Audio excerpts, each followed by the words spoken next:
Mother, man. Hey, this is the Casanova Killer. And when I'm not killing bitches, I'm listening to Murder Metal Mayhem. Spreading faster than a case of the clap in a trailer court. Able to shatter eardrums within a 666-mile radius. A podcast more brutal than all the rest. It's Murder Metal Mayhem!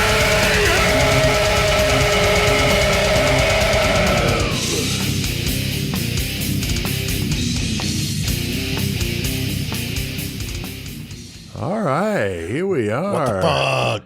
Got old PJK doing a little promo for us. That's nice, from Beyond the Grave. All right, we are here. It's Tuesday, and we're throwing down a brand new Murder Metal Mayhem in the wonderful Horns High Studios for the Horns High Podcast Network. And got Chris here in studio with me, and Joey over there in the 419. How you doing, man? Fucking hanging out. Hell yeah, dude. Chilling. Good. Everything's looking good over there. Loving the Jim Jones mask. We're actually going to record the video of the murder segment tonight. So if you're a listener and haven't been on our YouTube channel yet, you should subscribe, because we do have some good content up there. And we've always got stuff dropping. And I need to do some band interviews. I'm backed up. So there'll be a bunch of those coming. I've got quite a few lined up I really need to get to. So that's a good thing. And Get 'em on there. What shirts we're wearing tonight, Chris? What are you sporting? Got the Murder Machine zip-up hoodie on. Of course. Fuck yeah, represent. And I got the new Goremonger Horror Flicks 3 shirt on. Oh, fucking hey, man. Yeah, technically, we got this when we went to fucking Michigan for Joey's show. Got it for my daughter. But my daughters steal my shirts all the time, so I'm going to fucking wear it. You might as well. That's awesome. And Joey, what about you, man? I got the Minstrel Disconsumed zip-up hoodie from Indonesia. It's also got we got the video with the Goremonger and the Minstrel Disconsumed logos on it. Fucking right. For our split CD. Awesome. And I got the fucking 419 hat on. Official yeah, represent. 419 hat. Hell yeah. And for any of our listeners paying attention, I still have this Megadeth lighter. Still sporting. We'll see how long this one lasts. Dude, it'll be months, man. It'll be months. I guarantee it. And I just got this shirt. I'm busting it out tonight. Skeletal Remains. Yeah, brand new Skeletal Remains shirt. I really dig it. I've been listening to the shit out of that. So, and I was doing some like preliminary listening when I watched a couple of true crime docs about that drinking game idea I had. And there's definitely a few tweaks to the idea, but I think it could totally work. Right on. Yeah, I was thinking if you had Encyclopedia Metallum pulled up on your phone, that would be like the official, it's a band or it's not a band. Right, okay. If it's not in there, then it's not a band, and then, so anyway, if you don't know what the fuck I'm talking about, a couple weeks ago I brought up this stupid idea I had for a drinking game. Yep. All right, so very cool. And last week we did that interesting case, the transgender killer. Old Donna Perry. Chris got a lot of listens Douglas, to that, Donald, man. whatever, dude. Yeah, Douglas, Donna. But she had gender reassignment surgery in Thailand after she killed 3 prostitutes in Spokane, Washington, when she was Douglas Perry. And she said she didn't remember anything that happened before the surgery and tried to use that as a defense. That was a totally different person, man. Yeah. Murder?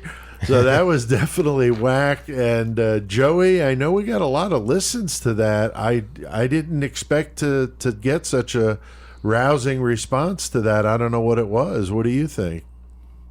I mean, definitely the subject of gender and everything was big time in the news and all over the place. That's true, so man. It is possible, that one might have caught a little fire with maybe a little different segment of our listeners. It's very possible, because it was very, like a couple hundred above where they usually are right now. So yeah. So I was very impressed with that. That's freaking cool as hell. Fuck yeah. And some fucking morons like us doing a fucking podcast like this. It's always questionable, doing something like that if we're gonna fucking do something that's gonna piss somebody off or something. But listening back over it, I thought we did really good, and I don't think we did I don't think we said anything that would have fucking ruffled any No. feathers. No, I don't think so. I don't either, think man. so at all. Fuck. Like if We made our somebody little got jokes that here, out of but- it, Yeah. then they're not listeners because they would have Right, known right. that that's not how we are. So,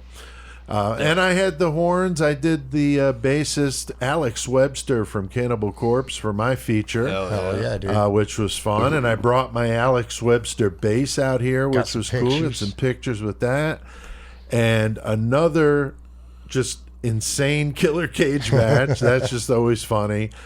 Some good mayhem from Joey, and a lot of silliness all rolled into All just one. fucking Great waste. episode. Weird. Very. So over 1,000 when I checked it yesterday. So I think today it was around 1,100. So it's really doing very Hell yeah. well, which is awesome. And I also saw our total listens, which I'm going to get to a little bit, really jumped up. And I'm wondering if people listen to that, like Joey was saying, people that may not normally listen to us, then went back on a binge and watched and listened to a bunch of them because that total like really spiked when I Really? checked it today. Yeah. Nice. That's fucked So in. yeah, so that's awesome. So thank you. Tonight we're doing a feature on a killer that I bet a lot of the true crime fans just are not going to know a lot about. The old Casanova Killer himself, old Paul John Knowles. Which is fucked up is how fucked up he was very. and his body count. Like, what the fuck? Yeah, I mean, pretty significant for a 4-month friggin' run. Kind of, Yeah, you know, that's what I'm definitely- saying. That would- short of fucking yeah, time, too. would Like, what the definitely fuck, be categorized more as a spree killer, really, the way they, Yeah. define that. And I know Peter Vronsky's book, The Method and Madness of Monsters, I looked him up, and I was surprised he didn't have like a little piece on him because that would have been cool. Right. Because Peter's just awesome with the cool information I've gotten out of that book. Didn't really have anything on Knowles other than that he would be categorized as a spree killer if you were looking at it today. So, Right. but he traveled around the country, murdering in multiple states, confirmed 18 men and women in And children. 4 months. Yes, in 1974. That's right. So it is one hell of a story that goes through just a lot of brutal shit. It's going to be a bloody Multiple one. states, fucking all over the All fucking over the place. man. So this guy was the true drifter killer, not some bogus shit like old Henry Lee Lucas. Nah, he No was Pall definitely all Malls over and the strawberry place, dude. shakes here. He was just fucking sick and definitely the real thing. And 18 victims in 4 months is just fucking staggering. So we're going to do that in the murder segment because he wanted to be famous, Chris. So Hell yeah. he needed that high body count. He the wanted, like, crazy- that was his whole goal. Like, that was be famous for Yeah, I murder. mean, setting goals. I mean, you got to hand it to hey, him, you right? got to live them out, man. Live them out. Now, Chris, you got the horns tonight, and you're keeping this Dude. under wraps. I'm just gonna do metal, man.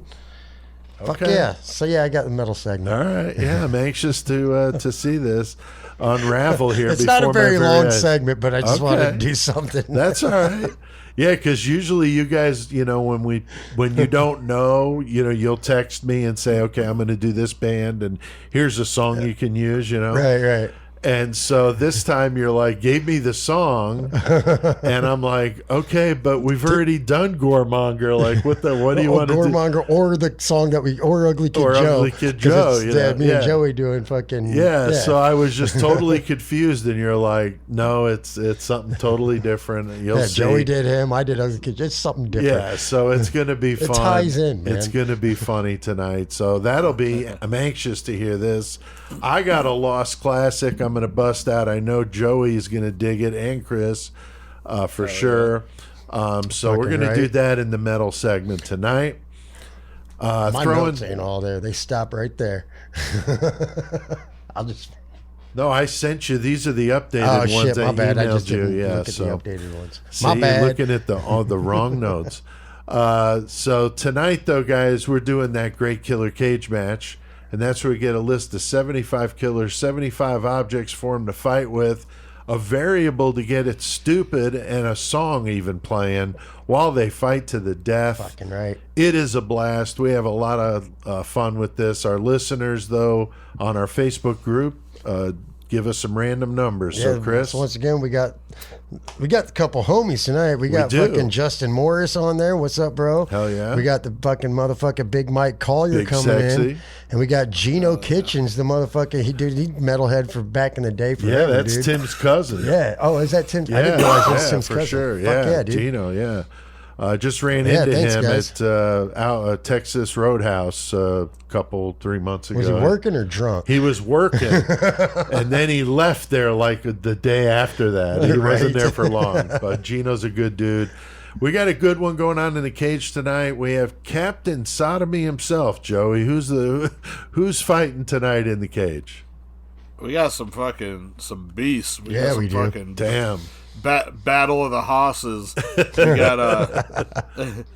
We got fucking John Wayne Gacy, fucking Pogo the Clown. Fuck yeah. And he's going up against fucking from Australia, going up against fucking Catherine Knight. Oh, dude. She'll skin a motherfucker. Yeah, she is one brutal fucking bitch. Definitely would not want to tangle with that. And so that'll be fun because Gacy, like you said, Joey, big old hoss. So you got these two going at it. Should be fun. And Chris, we throw in a couple of objects Yes, and a we do. variable, and Yes, we do. it gets wild. So tonight's going to be good. And so we'll do that in the Mayhem segment. So you got to keep listening to hear all Dude, that. I saw this fucking meme. It was a picture of Pogo, but it had Lil the Wayne's one that- face superimposed on it. It says Lil Wayne Gacy. Oh, yeah, I did see that. Yeah. Like, Those Did are you great. see it on my page? maybe. I I don't know. saw it yesterday, I think. Yeah, I just posted it on my memories. Oh, that's That hilarious. shit's fucking funny That's as fuck. hilarious. So we'll do that in the Mayhem segment. And big thanks to everybody that listens. We do really appreciate it, guys. Definitely. Keep seeing the numbers coming in. This week, just up a little bit from the week before at 2,600 total. So thank you. Make sure you guys check out the new website, though, murdermetalmayhem.com, to get all kinds of cool stuff. Get all our info there. Our store, Not my the address. CK tribute, not your address. A little bio on us and why we do what we do. So check that out. Now, guys, it spiked up this week here, little jump, and we're at 649,000 total listens, closing in You're getting on close. 666,000. Faster than I thought, dude. Yeah, it like I said, it jumped up a little more because it was 247 or 647 the last time I checked it, and then when I checked it today, I was like, "Holy shit!" Like that's Right. 2,000 more. So that's why I'm thinking people are listening to other episodes than the current yeah, one, yeah. obviously. So yeah, I don't, you can never tell why, but thank you. But guys, we've always got a lot on our plate tonight. We definitely are going to have to keep up with this motherfucker road tripping. So hopefully let's avoid this bastard. Yeah, we don't want to fuck with this guy because he will get his murder on.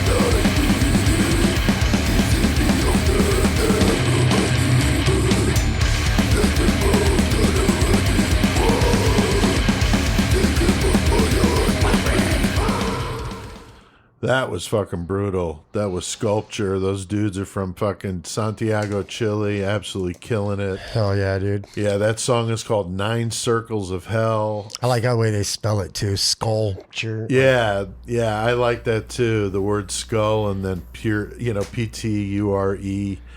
So Sculpture, but very cool. The new album's called Reborn in Decay. Go check that out. They have that album was the full length. They have a new EP that just came out called A Horrifying Death. That's fucking slam. So it's good stuff, old school death metal. If that's what you dig, Fucking right. Go check them out. Hey, yeah, Pete said no nudity since we're recording video, but here's a penis. You're gonna get us canceled by hook or by crook, right? All right, so we're going to be talking about the serial killer Paul John Knowles, known as the Casanova Killer, a name the media gave him. Of course, he loved it. He murdered at least 18 people in 1974, zigzagging literally all over the fucking United States. Like everywhere, dude. Yeah, unbelievable amount of miles he put in, man. He killed men and women. He was bisexual. He's the major serial killer that most true crime fans probably don't know a whole lot about. He was a smooth talker and a very good con man, so that was, his thing. So that's a deadly fucking combination right there. Yes, sir. And if it wasn't for how his story ends, I think Paul John Knowles might be... Yeah, because he didn't... Yeah, as you'll find out. The way he didn't have It's very abrupt. Yeah. It was not the typical... Game over, yeah. Multiple jailhouse interviews with, some... Somebody, news reporter, on right. a big channel. Nothing like that. And I think if he had that, he might have been as infamous as, Bundy or Ramirez. But, and that's what he really wanted, was the notoriety, which we'll talk about. Sucks to be him. Yeah, exactly. He murdered in a decade that was absolutely huge for serial killers, the 1970s, man. In the pictures of him, he's usually got, his hair all tousled up there, cigarette Fucking dangling James from his Dean-ish. lip. Yeah, looking like a movie star. Men and women love this dude. We're going to dig into the details. It's sick, very fucking twisted. And he wanted to be known as the worst serial killer of all time. And I'm psyched for this one because I did not realize that this dude was an absolute monster like he is after learning all that I did, multiple docs and a lot of reading and stuff. So, holy shit, this should be a good one. Now, a quick note, in case you wondered, because I looked it up. I just added this today so you guys don't have this in your notes. But the real Casanova was Giacomo Casanova, an Italian, unfortunately, because he's a piece of shit. But this dude was a total fucking loser from the 1700s. He's a womanizer, a pedophile. That was just the 1700s. He's a con man and a thief. And so when they use that term, many people think it's complimentary because it's a womanizer. Derogatory, basically. more like. Yeah. It is. It's not a good name, but I've always thought of it as the smooth ladies man kind of guy. Well, no, it's a womanizer. It's a fucking, and this dude even a pedophile and everything else. So it's fucked up, and how oddly similar he is to Knowles in some things that he does. Maybe people that originally gave him the name knew the history of the original Casanova. They're like, It's no, very this makes possible. fucking sense. It's I very get it. possible. So, Chris, do you think a guy like Knowles did become, what is it that makes him not be as known to? I mean, literally, like we were just saying, like the way the ending of his story comes about, there wasn't all the years in prison and the fucking notoriety from the media and all the fucking Netflix miniseries. Right. Fuck. But even then, before that, just right, of course. There's not the interviews and all that shit with him. He just, all right, it's over. It's over with. Yeah, so I think I would agree with you there. Joey, what is it, though, about the drifters that make them so dangerous? I mean, this dude especially dangerous, but what is it about the drifter killers you think in general? Just because generally drifter killers are killing just at random, and there's no connection, A, to the victim personally, and then B, there's really no connection to the area that they did the killing in if they're just in and out of the place. So that's like two hardships. Like, how do you just pinpoint somebody you had no clue was there, like a ghost? And obviously with DNA and stuff like that nowadays, they have better chances, but especially back then, the 70s and stuff, like who the fuck just fucking came into town and fucking massacred this person, disappeared, you know? Right. That's a good point, man, because he was putting the miles in, man. He was not hanging around anywhere for too long. No, not at all. That's for sure. Yeah, this dude is just unbelievable. So these, like Joey said, I mean, so hard to predict, and the police don't have anything to go on. And, I think, like you said, today it's a totally different thing. I mean, you think about it, though, guys, you didn't really hear about DNA until the O.J. Simpson trial, which would have been 1995. So, back in this day, we're talking old school gumshoe detectives, fingerprints, shoe impressions, shit like that. Nothing that we got now. Nowhere close. Yeah, all the fucking cameras everywhere they have now. I mean, it's unbelievable. So those guys, those detectives, especially back then, had a hell of a tough job to do. I mean, you look at them doing the old school fingerprints, reading each fucking fingerprint. I mean, my God. Like with the magnifying glass. Piles like looking of at them. Nope, that doesn't match. Grab another one. None of these match. Knowing that any one of them you pick up could be a killer that you're going to be able to stop. So the pressure's on. You got to do the shit right. So, yeah, that's just a tough job.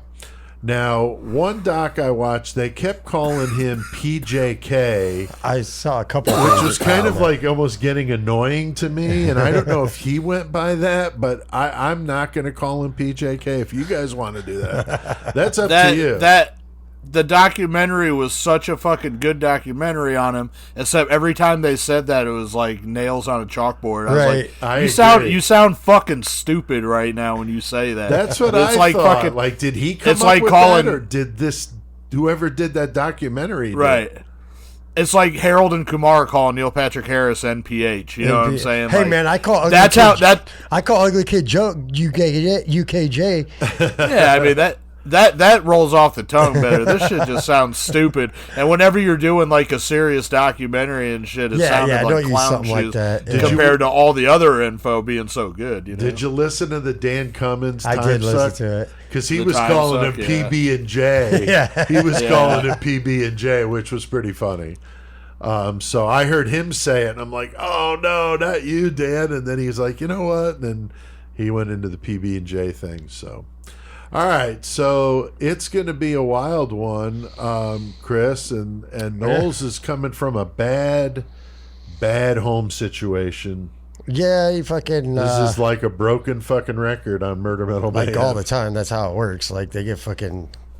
Most of the time they come out of fucking broken. Not all the time, obviously, but most of the time it's bad. Like when you got fucking 5 siblings living in a 3-room house.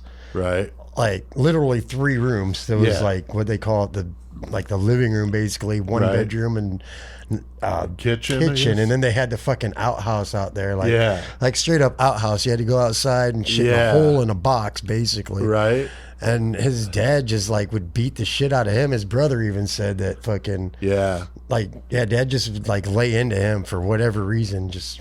I don't know. It's fucked up, man. And I don't know if he was the oldest one, because this brother they interview talks about him, and it seems like he's older, but I don't know that he is. I don't remember or was. But Clifton, the brother that's interviewed, he's really interesting dude. Starts getting in trouble early too. Yeah, he does, man. Age 8, though, over a stolen bicycle. He ends up in a reformatory, and a very notorious one, the Dozier School for Boys, which is a bad fucking place. I actually watched the documentary on this. Holy shit, this is an episode for sure. No, just doing the fucking, Yeah, I mean... we talked about it on Page today. We did. We did. I remember that. Because they talked about Paul John Knowles on that. That was why they brought it up. Oh, okay. Yeah. Okay, interesting. And Dozier School, that's an episode by itself right there. I mean, they found 50 bodies of children on the property, just buried without graves. People or headstones or anything. Like dudes that had come back from there talking about how in the middle of the night they have them like digging holes like in the middle of the night, 4 foot wide, and as long as a kid. Yeah, they told him. Holy shit, dude, that's not good. I can't remember who they talked about Paul John Knowles, but there was another serial killer that went through there too that we did. There or have that been we others. talked about. Yeah, I mean, pretty much any Florida-born case. Maybe Danny Rawlings. Could have been Danny It might have Rawlings. been. Because, I mean, they all would have gone through there. I mean, it was the reformatory for boys in the state up there in the Panhandle. But, it's definitely a good one to do. In this case, Knowles hated his father for allowing, I guess they had to give permission or what the deal was, but the father was who, let him go to Dozier, and then he hated his mom for letting it happen, but then he also loved his mother more than anybody. So it was this weird mom thing with him, and hated his dad. In and out of incarceration, so he learned to lie, cheat, steal, fight, do whatever you had to do to fucking survive, which is fucking brutal for a kid that age. And he's admiring, as he's getting into his adolescence, he's getting into Capone and Dillinger, and loved also some Bonnie and Clyde, which, speaking of Bonnie and Clyde, next week, doing some Bonnie and Clyde for Valentine's Day. And I didn't really think about it, but, we're doing Paul John Knowles tonight, the Casanova Killer, which right before Valentine's. So, boy, we're just full of love this year on Valentine's Day. So Knowles was asked by the police about what was the best thing that ever happened to him in life, and his response was nothing. If you listen to it, he's very listless. It's hard to even understand him. He's very quiet. The recording's not the best either, but it's just hard to understand him. They have to subtitle it. He really hated his life and wanted to, this spree to end in his death. That was his plan, but not quite yet in the story. So we're going to get to all that. But he would say that he felt that his parents loved him, but they didn't care and they didn't give a damn, is what he said. So very, very strange love-hate relationship there. It's we love you because you're a kid, but fuck you because you're a kid. Yeah, you're going to the Dozier School for Boys. Yeah, we don't. The beatings in that place. He said the worst thing that ever happened to him was him being born. Yeah. That's his quote of his. It is fucked up. Yeah. It is really fucked up. So it's hard to just even imagine being in that place, man. That's just a dark fucking place for sure. Now, Joey, he's in and out of prison and jail for theft. He's stealing cars and doing shit like that. But 1972 gets a little fucking more real for him. What happens to him? He's in his mid-20s now, so he's getting a little older. He's getting a little more fucking wild with his shit. He fucking catches a parole violation because he's out and about, and the fucking cops fucking roll up on him, and he fucking wants to fight with them. He gets put back into, now this time it was Rayford State Prison, which is now Florida Penitentiary, but so he was out, fucking caught the violation, fighting with the fucking cops. Now he's in fucking big boy prison for real. Right. Yeah. I don't know, man. He's also into some weird shit too, though. If you start looking at, who he's talking to, people into the occult, some witch ladies and shit, and he starts believing a lot of stuff that's going on around him. And even while he's locked up, he's checking out his horoscopes and believing kind of what they're telling him. Yeah, obsessing over it. And I could see in a incarceration setting of any kind, like jail or prison, you're doing some time. I saw people that fell into becoming jailhouse religionists and shit, really hardcore into that shit, because you're locked up and you just got nothing else to do but think about it. Might as well figure it out, And this to me is the same kind of thing. While he's in there, he's fucking starting to talk about this shit. Plus, it's coming out of the 60s and the 70s. Fucking, and that shit's a fucking hot topic, and man, you could just obsess on that, but if you fucking start seeing things that you could believe in it, holy fuck. Yeah, it's definitely he gets really wacky, and like you said, maybe prison did it to him, not sure. He was definitely getting institutionalized, is what his brother had said in those interviews. Now, the last time Paul John Knowles was at Florida State Prison, He began writing letters to a woman, as you were talking about, Joey, into the occult, which is Angela Kovac. Not Kovacs. Not Kovacs. Not Kovacs. Kovac, I guess is how they were saying it, in San Francisco, who became a huge advocate to get him out early. I mean, she was even giving them money to for his defense. Yeah. They become engaged, of Never course. even fucking seen each other. Just, Yeah, I like mean, this is the 70s, dude. Like, But right I'm in- sure he was like, here's my meal ticket, Yeah. Definitely, not going to turn that down. And she had the nickname for him, called him Mad Dog. So he fucking loved that, which is fucking funny. Yeah, that's gonna be my nickname when they write storybooks about me. Mad Dog's way better than PJK. Yeah, way better. That's for damn sure. She financially took care of all the legal stuff, as I said, and got him off early on parole with the lawyers and flew him out to California. But when he got there, he finds out she's don't want nothing to do with changed it. her mind. She's going to reconcile with her ex, who apparently just also got out of prison. So yeah, she's a real fucking winner. And called off the engagement. So she's just a fucking mess. The fucking psychic, bro. Yeah. And the psychic told her that a bad man was coming into her life. So He gets whether off the plane that's and true she's or like, not. nope, can't do it. Yeah, nope. you're that bad man. So she bails on his ass. He's totally devastated. And his brother claims that the other man, that the ex apparently was black, and that Knowles told him that he was pissed about that, said his brother was a racist, and then he told his brother that he tried to kill the guy. So, I don't know if he was full of shit or what, but that's what the brother said in that one interview. So Yeah. kind of a just strange situation. He ain't here to plead his side, so. Right, exactly. So Chris definitely fucked up, but I mean, Yeah. do you think that whole situation with the woman out in San Francisco blowing him off, did that like push him over the edge? I mean, it probably didn't help anything because, like, he later says that he's always had fantasies about killing someone, like, Right. just in general. Just like, that's my fantasy. I want to kill people. And Right. this right here is going to definitely lead to that. Like, okay, fuck this bitch. I thought I was going somewhere different in my life, and she just bounced on me. Right.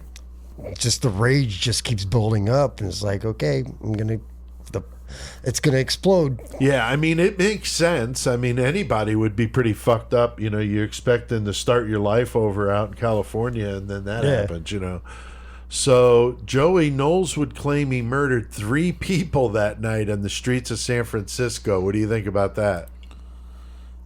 I mean, it's a possibility that he did, but they couldn't confirm it. Right. It's not considered a factual statement because of no confirmation. But he said it's a possibility that he did. But we got to remember that with Mad Dog we're talking about here, this motherfucker, he wanted the notoriety. He wanted to be known for all the baddest ass shit a serial killer could do. Right. So the possibility that he was lighting on thicks there. But on the other hand, I don't feel like he lied about too much shit that he did talk about. Plus, he had those confessional tapes, so it's possible. Yeah. I mean, he fucking falls short in this category because he's going to have to give it up to Ted Bundy because Ted Bundy's got the confirmed 3 kills in one night, so he's got to deal with that. That's true. That That's is true. He's trying to work. He's pulling a chessboard, man. He's fucking trying to top the fucking I gotta the get high there, score. And I mean, I'm sure he was fucking drunk, high or all the above, right? So who knows what happened?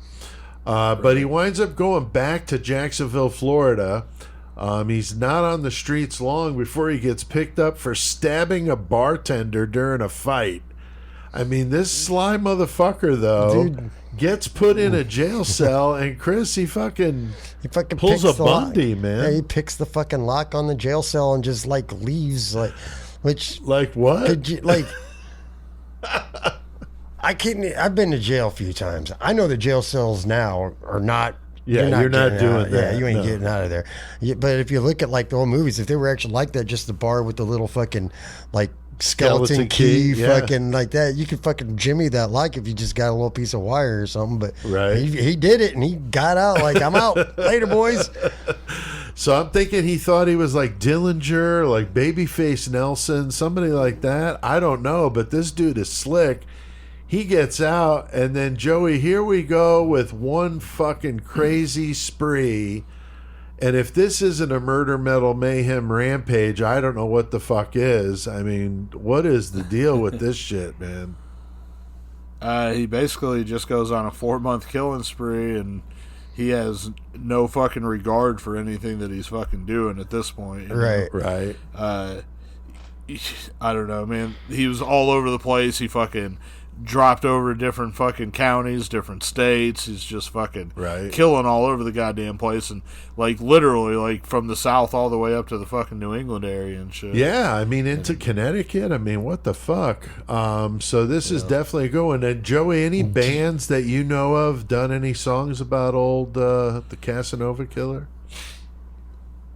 You know, I fucking I had to look it up whenever fucking I was going over this one, and Yeah. the only thing that I could find was I don't even think fucking Macabre's got a song about him, which I was really surprised about that. I Yeah. could be wrong about that, but there's a band called Satan Worship, and they've got a song called "The Last Days of Paul John Knowles." Really? And yeah, it's like it's kind of more like some, I would say like progressive black metal type stuff. Okay. But- Interesting. But yeah, no, Satan Worship. That's Look it up. right, That's the name of the Satan band, Worship. Satan Okay, Worship, there huh? you go. So you guys got your plug on Murder Metal Mayhem. So very cool. Now, at first, the police have no idea that all these murders are connected because that's what we've been saying. You know, this is back in the 70s. They didn't have nearly the stuff they have today. And, you know, they had no idea that all these different states are involved. It's just not an easy thing for these guys to pick up on.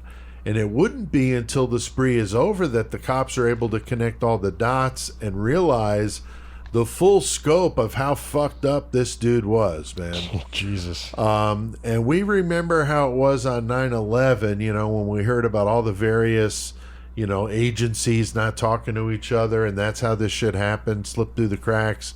And it was just so infuriating. But this is what it was like back then with the police and the feds. I mean, they're not on the same page. You know, computers weren't a thing yet, or very much in their, like, barely in their infancy. So this is definitely, you know, an easy, perfect storm for a guy like this to do what he did. On the night he escapes, which was July of 1974, Knowles broke into the house of a 65-year-old woman. He gags her, goes through the house, stole anything he, you know, value, took her fucking car. This poor lady. Yeah, she gags on her fucking dentures. I don't even want to think of that. No, that's terrible, man. And the gag. That's why I try to. I'd rather lose him when I'm blackout drunk at a festival than choke on him. Yeah, that's awful. But the gag and the dentures together is what killed her. And, you know, now Knowles is on the run in her car, which is going to be his fucking MO, man. Oh, that's what he does, man. Takes your money, your credit cards, and your car keys, and fucking he's gone. And he's loving acting like a fucking gangster, you know? But he's wearing, like, the clothes of his victims, too, so I'm thinking, No, he's like taking their vehicles, their credit cards, and just rolling around in their cars, like, Yeah. you know, like, whatever, I got this, did dude. not give it a shit at all. Like, not one bit. No. Now, Chris, he strikes again, though, August 1st, and claims to have kidnapped and killed these two girls. This is awful, dude. It's a 7-year-old and an 11-year-old named Lillian, and which is my daughter's name. That's fucked up. Yeah. And Mytel, I can't. The other girl's name I can't think of offhand. I'm not sure, but they were sisters. Yeah, they were sisters, but they're even though he claims their fucking their crime has never been solved, their murders have never been solved, but investigators seem to think it's a false confession. But this dude fucking like straight up, no, I did this. You got to put some credit into that. Yeah, a little bit. Yeah, I mean, definitely. You know, the brother had said that he didn't think that Knowles did Right. the murders of the two girls. But I could see a brother not wanting to think his brother would do Out something there like that. murdering It's young- fucked up. Yeah. So, I mean, but But yeah, of the but their victims, case has those are never the been only solved to two this day. underage victims that I'm aware of, right? These two? I thought that was like a 5-year-old. I'm not sure. We'll get to it here. Yeah. So he has a girlfriend, unbelievably, named Jackie Knight, who he kept going back to. She was also interviewed on that one documentary I watched. Yeah. They were married for a few minutes. She got it annulled, and then he keeps leaving and coming back, leaving and coming back. Even between the killings, he's coming back to her.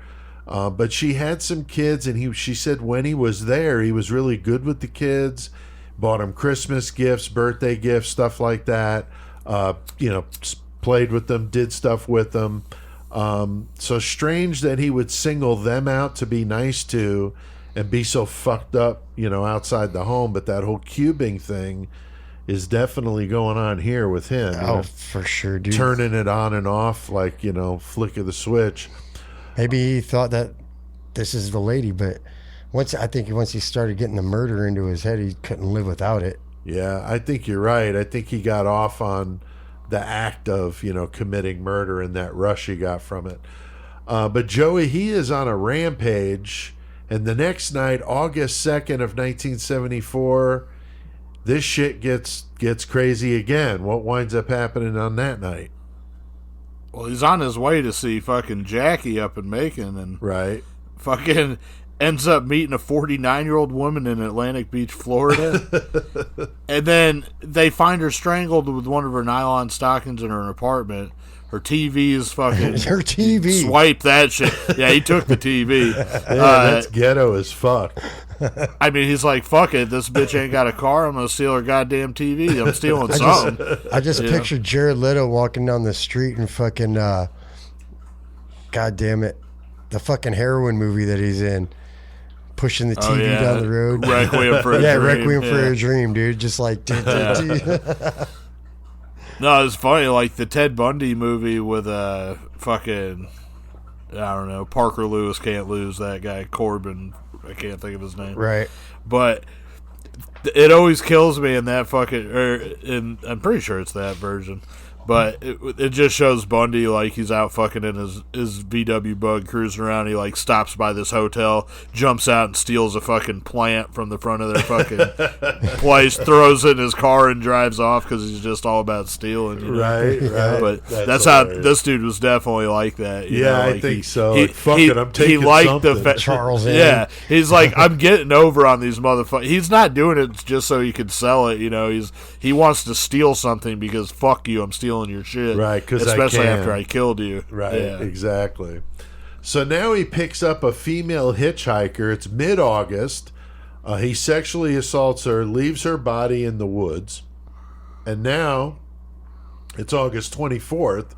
So 3 weeks after the last murder, he ends up forcing his way into the home of a young mother in Musella, Georgia. Strangles her, but spared her 3-year-old son.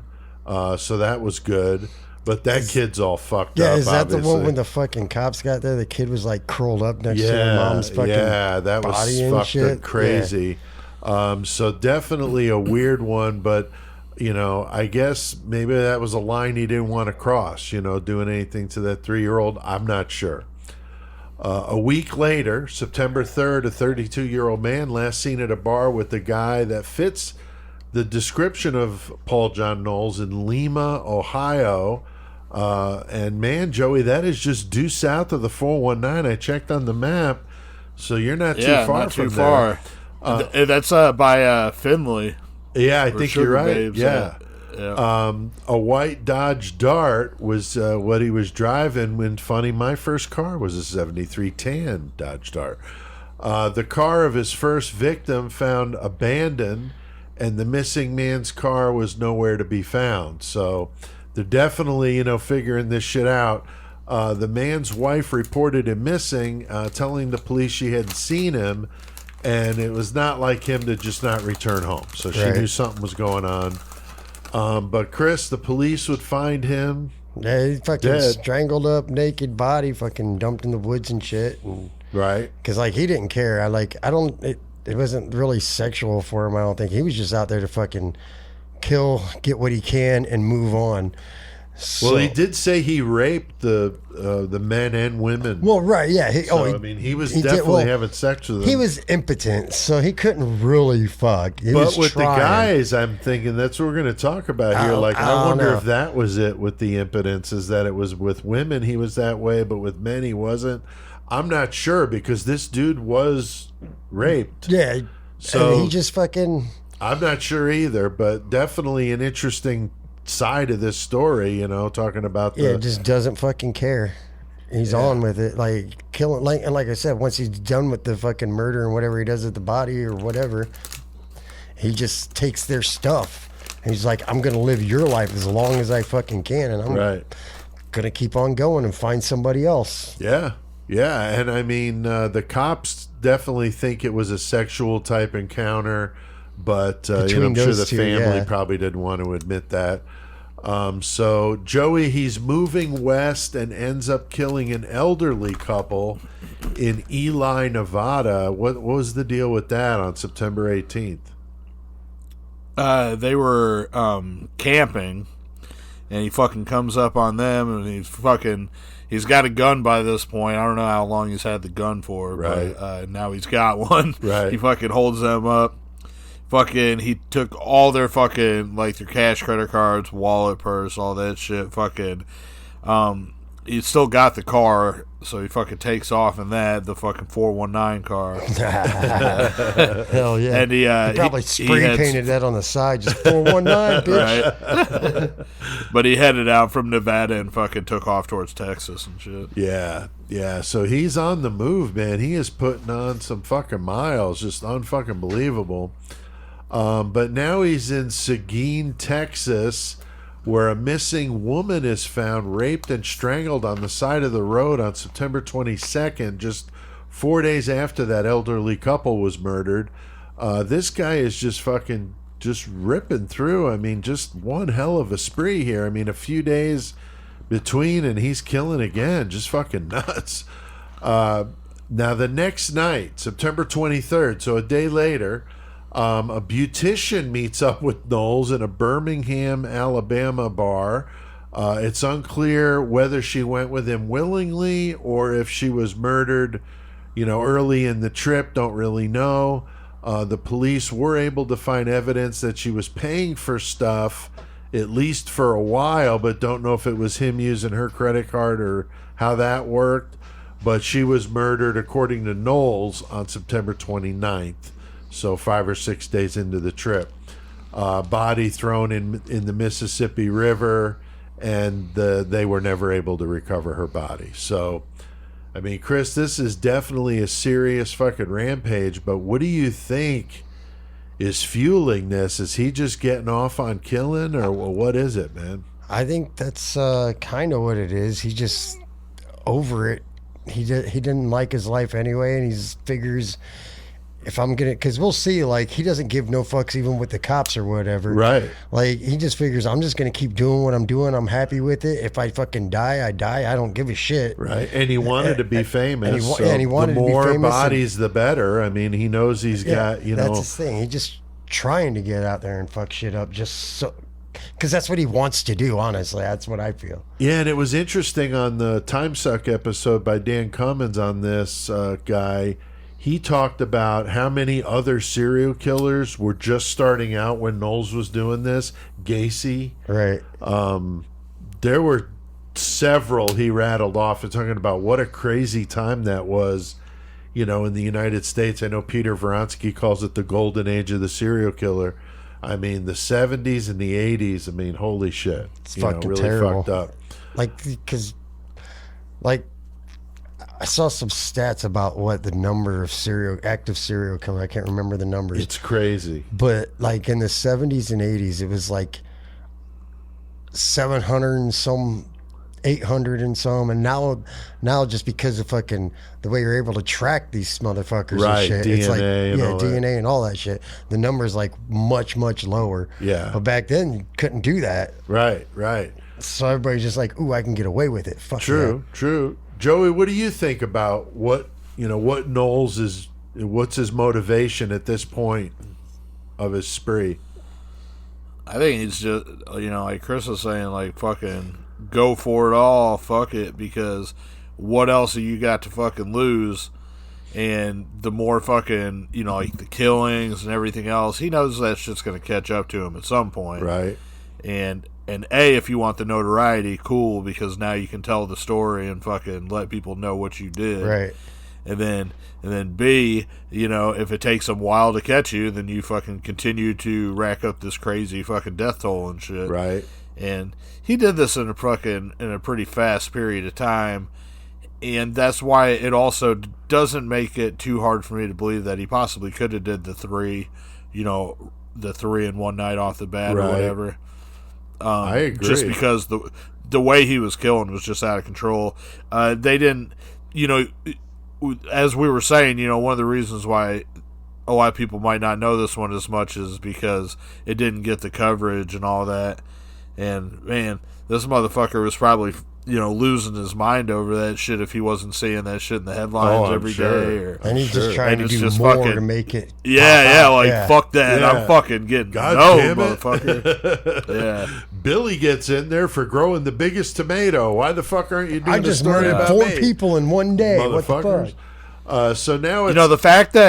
the fact that he drifted and went all over and killed is like part of, the appeal for a true crime fanatic that's reading about this case. That's what part of what makes it fucking crazy. Oh, yeah. But I can't help but wonder if back in the day, since this is in the 70s, if he had done all his killings in one spot, if maybe he wouldn't have been known, because then media would have been blowing up. But since you're doing shit a little bit here, a little bit here, and they ain't even connecting them, so fucking, it's not that big of a scare where somebody like fucking Son of Sam, he's got a fucking whole city fucking in fear, Night Stalker, you know what I'm saying? Like, and no, it's a good point, Joey. Even like you're saying, like with them being so far away, like, again, today, states can put that together faster, like, oh, we got this same MO. Then it, like, they couldn't connect with each other that fucking fast. Not at all. They're not like getting on the phone fucking rotary dialing that shit fucking every police station in the fucking country. Like,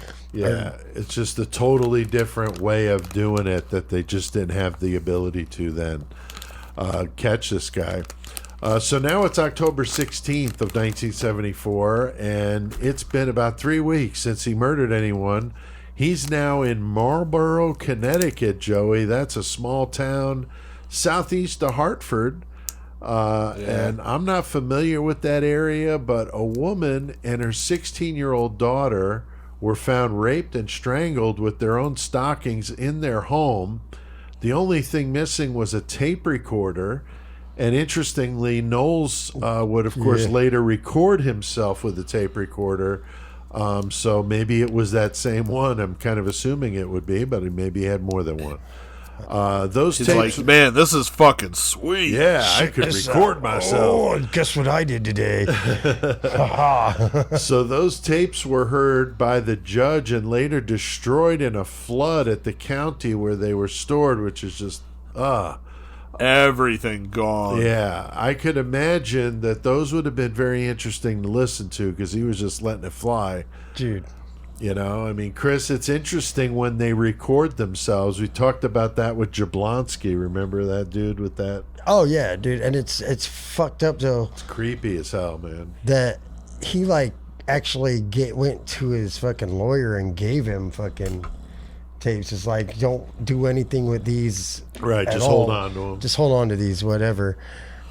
They weren't tapes, but John Wayne Gacy, that's what he did, is he went to his lawyer and told him the whole fucking thing before he got busted by the cops. Everything he did. But yeah, this dude just like, but audio recordings, though, you just go give them to your lawyer. Mm-hmm. Like, hell yeah. And I think his lawyer listened to him when he gave them to him, but he, like, attorney-client privilege, he couldn't do anything, basically. Right. So that's kind of, your morals got to be real fucked up. If we're going to talk about this attorney too, the whole Better Call Saul thing here.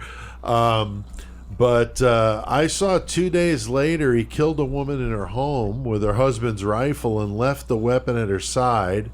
He took some cash and credit cards, and I'm not sure when that murder happened, though, on a date.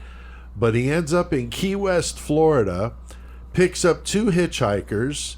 Definitely not a good idea to do that if it's old John Paul Knowles, or Paul John Knowles, I'm sorry. Yeah, but driving the car. It works out for these hitchhikers, though. It does. They get lucky because he gets pulled over, and he's driving a stolen car somehow. Yeah, remember, he broke out of fucking jail in that state.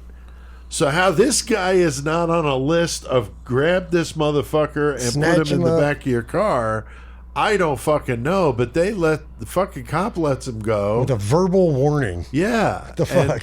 He takes off driving the stolen car. He's a fugitive.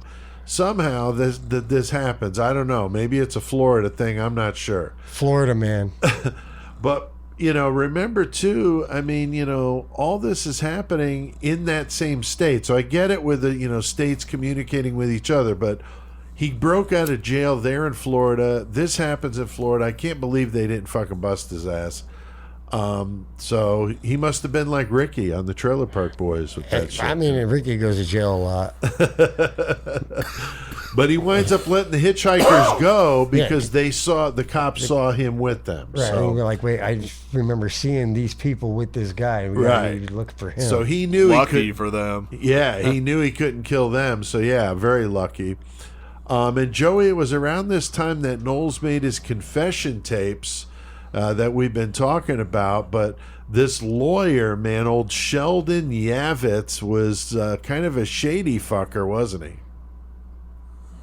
Yeah, he represented a lot of fucking big time drug dealers and fucking racketeers and all kinds of shit like that down in Florida. So definitely, even some fucking scumbags down there. Right. But this dude was good though. This guy got motherfuckers. Oh yeah, he was making money, dude, because he was that fucking good. Saul Goodman kind of shit. But he wound up finding out about this attorney from that chick in San Francisco. That's how he wound up meeting that guy. So this guy's just sleazy all the way. November 2nd. I feel like he's probably, to me, I think that fucking Paul John, he's wanting to make sure that these confessions are given to somebody because I think in his mind, he thinks that's his fucking ticket to infamy. Oh, yeah. And that he probably thinks that those words and those confessions are going to be worth money or some kind of asset in some capacity for him. Yeah, because he told the lawyer, book deal, I want a book deal, I want, whatever you can get me. Did he say some shit about any rights if I'm dead or whatever go to my mom? Right. Yeah, that was his thing. He was doing it for his mom, which, I'm thinking your mom was, not the best mom. I don't know. But it was just this weird love-hate thing with his mom. Yeah. November 2nd, so 2 weeks after the last murder, a couple was hitchhiking near Macon. So he's up there near Macon going to visit old Jackie. Police believe Knowles was responsible for these murders. He was on his way to see Jackie again.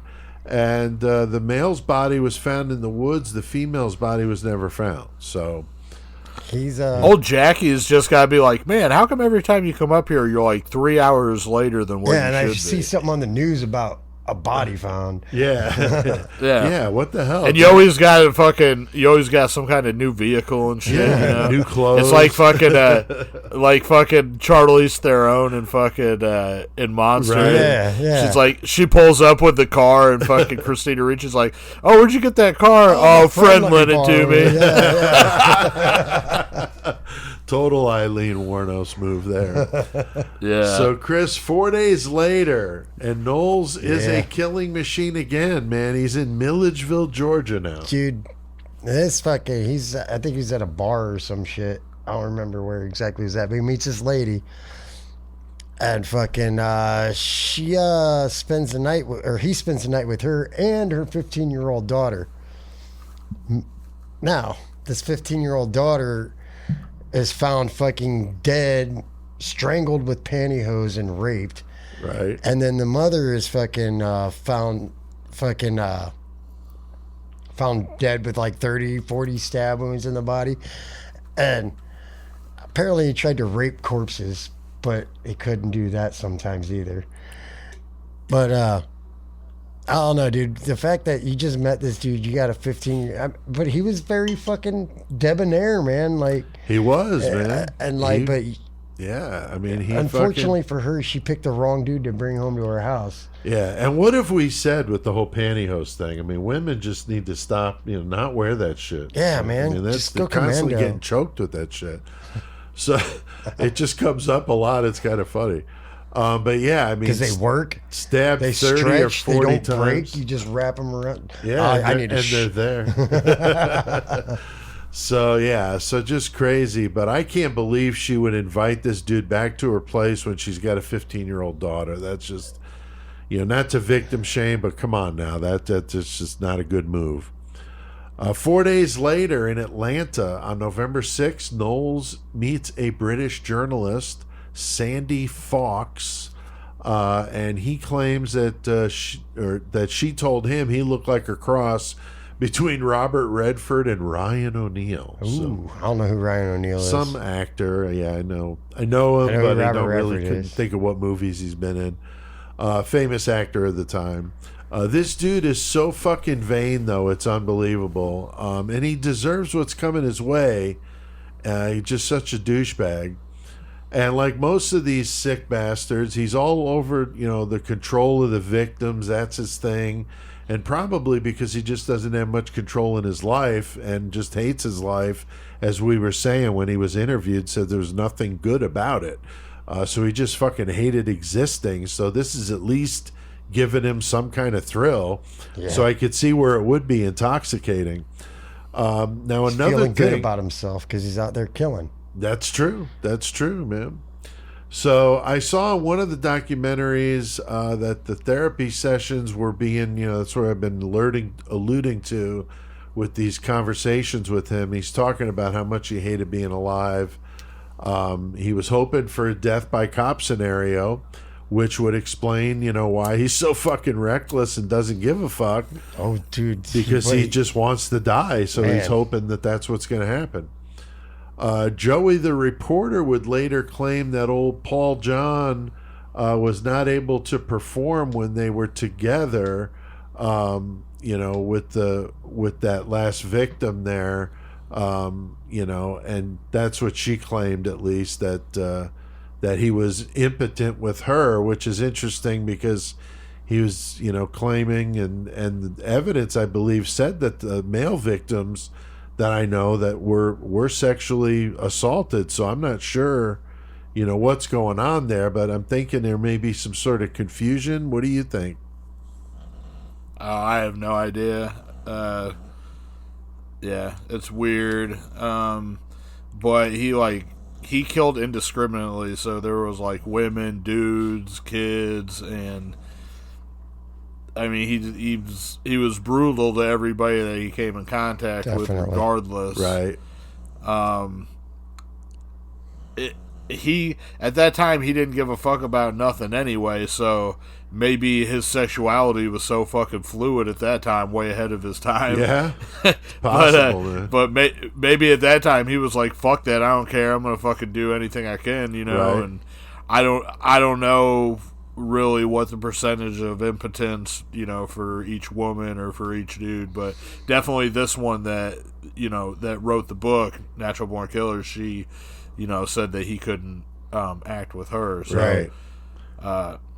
But she got away too, so maybe if he had killed her, then he would have had sex with her corpse. I don't know. That's true, dude. That's true. I mean, He's a look at weirdo. Chikatilo. He was able to when he was bleeding and all that part of it, right? Which is fucking crazy. Yeah. And there was there's that other woman she met. Yeah, there was that one documentary where she was straight up the one where he had her sister tied up in the bedroom or whatever. Right. And in the documentary, she's like, he just wasn't a man like that at all. Right. He couldn't. Right. Yeah. So oddly, though, he meets a woman who knew that reporter, and he forced her at gunpoint to have sex with him, but she managed to escape and go to the police. And so now he's fucked up and he's got a witness. So that's definitely going to be an issue. And Chris, here we go. Knowles, he's like the superhero fucking villain, because what happens, the cops catch up with him. Well, this chick fucking was in his house and saw all kinds of weird shit in there. Right. Like fucking guns or whatever. And she kind of freaked out and she was down and flagged down a cop and was like, hey, you need to fucking check this dude out. And he just happened to be fucking driving by at the same time. No, I think you're thinking of last week. Yeah, I think you're thinking about last week with the one that caught the cop when he was driving by. Oh, yeah, I am. Fuck, I got it all fucked up. Shit. But, the cops catch him because, but he gets away with this fucking sawed-off shotgun and manages to escape. I mean, this guy is unbelievable. Okay, yeah, that's what it was. The cop fucking pulled him over and he fucking pulled the gun out, right? I think so, yeah. I mean, it's just unbelievable. The cop just ducks behind his car or whatever and he just bails. Yeah, I mean, it's dude, just I crazy. got that fucked off right there. Yeah, I got that fucked off. No, it's easy to do. It's easy to do.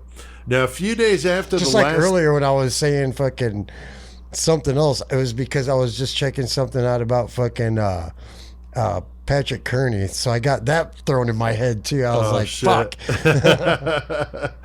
Now, a few days after the last incident with the rape attempt at gunpoint in Atlanta, Knowles is in West Palm Beach, Florida. This guy cannot leave the state of Florida alone for some fucking reason. He breaks into the home of a handicapped woman, a total piece of shit. This is the one you were talking about, Chris. He abducts her sister, Barbara, and steals their car. He also tied up Barbara's son. Yeah, he was young as shit too. Yeah, and they take off. He takes off with Barbara in the car, and she would claim that she was raped repeatedly during the ordeal.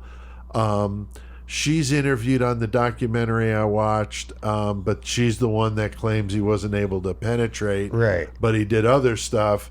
And apparently, she claimed that she loved him for a brief amount of time, which is just fucking twisted as fuck. I thought she said basically if she had met him in a different way at like a club or some shit like that. Right, but then she went on to say she did actually love him for a time, and I'm like, what? But I think what she was saying, though, is that while she was being held hostage by him, she loved him to make him believe that so that he would let her go. Oh, okay. Almost like making yourself I could believe that more than I could that she but not really the syndrome. Yeah. It's just that she was just playing him. Right, exactly. She was like...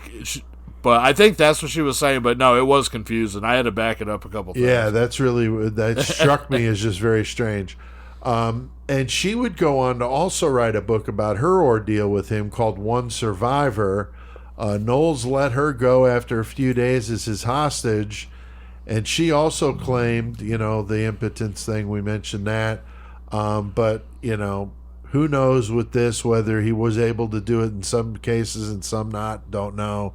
Apparently, she was an editor, so Knowles probably thought, because he was kind of schmoozing up to that reporter because he thought she could maybe write the book, and with this book editor, maybe that's what he was thinking too, because he was talking to her about this book he wanted to do. And she met with the police about her time with him and identified several stolen items from other crime scenes that Knowles had on or was, that she saw. And also he was using another fake name at this point. So he's under a different name, which I think I've got here somewhere. Dude, it was something fucking... It was a good name. Yeah. So, Joey, it's about a week later, and Knowles is still in Florida, but what winds up happening to him down there? He's cruising in the fucking stolen vehicle around Perry, Florida, and there's a trooper named Charles Campbell, and he fucking pulls him over. Knowles gets his fucking gun away from him, forcing him back... Yeah, forcing him back into the police car, and then he takes off with the trooper as the hostage. Yeah. Now, one thing you were saying, why is this dude still in Florida? I can't help but wonder if because he knows it's a death penalty state and he wants to die. Yeah. That's his end game. So maybe that's why he's doing that. I don't know. I've seen that. Yeah, I didn't think of that. I've seen some people. Yeah. But the other thing that's fucking crazy too is I had a friend whenever I was growing up down in Mattoon, and this motherfucker robbed some banks, so he had like some federal fucking warrants out for him. Like he didn't get caught yet or whatever. But he got fucking, a cop saw him, fucking pulled him over out on a country road out in fucking between Charleston and Mattoon. Basically the same kind of deal as what we're talking about here. Right. And fucking he ended up getting the gun from the cop, fucking shot the cop in the fucking neck, stole his fucking car and took off, and then, later on he got caught. Right. The cop didn't end up dying. He not full recovery obviously, but he fucking made recovery. And then the cop ended up fucking like publicly saying that he didn't hold any ill animosity towards him because in that situation he understands that he was basically just a scared rabbit doing whatever he could, That's to fucking get away. no shit. But no, that was some crazy ass shit. Yeah, that dude's crazy. like, I need to look up to see what happened because Yeah. I know he had like 30 some years for the federal for the bank robberies, and then Right, but- I think he got 20 like a life sentence in Illinois for shooting the cop. Right. But For still, attempted murder. That's fucking nuts. That is crazy. Yeah. But yeah, this guy, man, he's fucking like, just like somebody in an action movie, So, Chris, he uses the police siren to pull a car over. Well, I mean, you're This guy, you're he's pulling driving a people fucking. over. I mean, but you're driving a fucking goddamn cop car with the cop in the back. Right. I mean, tell me that ain't fucking suspicious at all. So yeah, Right. he fucking like, well, I gotta fucking ditch this fucking cop car. Fucking pulls over this 29-year-old business dude in his car, takes that dude He and puts shoves him in him the back and the with cop. the truck. No, he's in the. I think they're still in the cop car. Or I does thought he they took switch? his car. Maybe they did. I don't know. But they're both in the back seat. Yeah, they're both in the back seat. And he's still driving, and like they went places, and like there was like records of people like saying the cops sitting in the back seat, like no reaction. Yeah, there was basically. a guy at like a gas station. Yeah, that like saw it. no Thought it was reaction. He's just weird. like, this is fucking really fucking odd. But he ends up fucking he ends up taking these guys out. And he handcuffs them both to a tree and like execution style shoots them in the fucking head. Right. And just leaves their fucking body there. Right. And fucking just keeping it gangster, man. Yeah. And like Cold and, as and he's fuck. just like, all right, I'm gonna. Oh yeah, no, it was the other dude's car because it was that Ford Gran Torino. Okay. That's what he wrecks in. Okay. Yeah, you're right. Yeah. You're right. So yeah, I mean, he's just cold as hell. Definitely loving this shit. Wants a wild finish to make his mom some money, but being able to sell. Making you proud, mama. Now he plows into the police car, or he rams the car, the Torino, into the barricade and flees on foot. So wrecks the fucking car, smashes into another a police car. He gets out on foot. He injures the police officer that he strikes with his car, but he's on foot. He's running from the cops, and that just doesn't end well, ever. Right, but like when he got caught, it wasn't even by the cops, right? No, it wasn't. It was We're going to get to that. This is crazy, but they've got the fucking dogs, multiple police departments, helicopters trying to find this dude on foot. Oh my God, what dude. the fuck? He gets shot in the foot while he's running, and they still can't get him. Like, I don't understand this guy. He's like elusive. superhuman. Casanova, man. Apparently. So, Joey, on November 17th, man, finally this shit comes to an end. And how does it end? At least the arrest. Right. He goes to the fucking hospital. I mean, he's fucking shot in the foot, so he's got to fucking, Right. get his shit taken care of. And while he's there, there's a fucking Vietnam vet named David Clark who's there. Right. He was a maintenance man at the hospital, but he recognized him and he knew who he was. So he's. I don't know why he has a shotgun. I wondered that too, unless he went out to his it's car. 1970. Okay, yeah. Come on, man. Yeah, probably had a gun rack in his Yeah, On fucking the Trying back to glass of his shotgun. truck, yeah. A shotgun. Yeah. So anyway, so he goes out and gets the shotgun. From what I'm gathering, unless it was just propped up in the corner of his mop closet. Yeah, you Could know have what I'm been saying? right there with the The mop maintenance room. shop. Yeah, but anyway, fuck. This dude was a fucking Vietnam vet. They might have been like, hell, this dude's our security. Maybe, too. I don't know. He can do whatever he wants. But Apparently. anyway, at this time it fucking works out for him because he gets the gun, corners fucking Paul John, and he's like, all right, now I got you, motherfucker, and alerts the authorities, and then they fucking come to get him and Yeah, shit. that's fucking badass, man. It might need a awesome. shotgun for the Gators in Florida. Maybe. Oh, good call, good call. So when he arrives at the jail and saw the reporters, he squealed with laughter, they said. That's fucking loving all the attention and notoriety. The cops want to know about all the the two hostages because he doesn't Yeah, tell because them the cops shit. don't. We told you guys what happened, but they don't know. Yeah, where the they fuck don't know they're that at. they're dead or alive. They don't know what happened to them. So later, Knowles would laugh about it when they found the body. So of course that's going to piss him the fuck off. But this sleazy Saul Goodman attorney of his is pressured to turn over the confession tapes, but he refuses, claiming the attorney-client privilege. And they even try to threaten him by arresting his wife, which I don't even know how the fuck that happened. And he They doesn't end up give the getting it. tapes up. He doesn't did give them eventually. up. Well, I think they took him. Yeah, I guess they would have been because that's true. Because then they were brought into the grand jury, Oh, which is is it- the only people that heard it. Also, when they were looking for the fucking cop and the other dude he took hostage, wasn't the only word that he said was Pabst because it was by a Pabst Blue Ribbon brewery? Oh yeah, he did mention that. He's just like, where are they at? He's just like, Pabst. Yeah, Pabst. yeah, Like, yeah. Because he used to work there, right? yeah. So during that month, the police had him in custody. He has interviews where he talks about his childhood, as we've been mentioning. And if you go to one of the documentaries, there's only a couple on him that are worth the shit. You can hear some of the stuff on him, and you can hear the audio recordings of him. I was going to use a couple of them, but like I said, they're so hard to understand. You really need the subtitles with it. So I would suggest going to watch it. And the Dan Cummins time suck was really good too, but his always are. But anyway, he says he planned on being shot, as we said, this whole death by cop thing. Right. So he doesn't talk about any of the murders, doesn't want to help him there.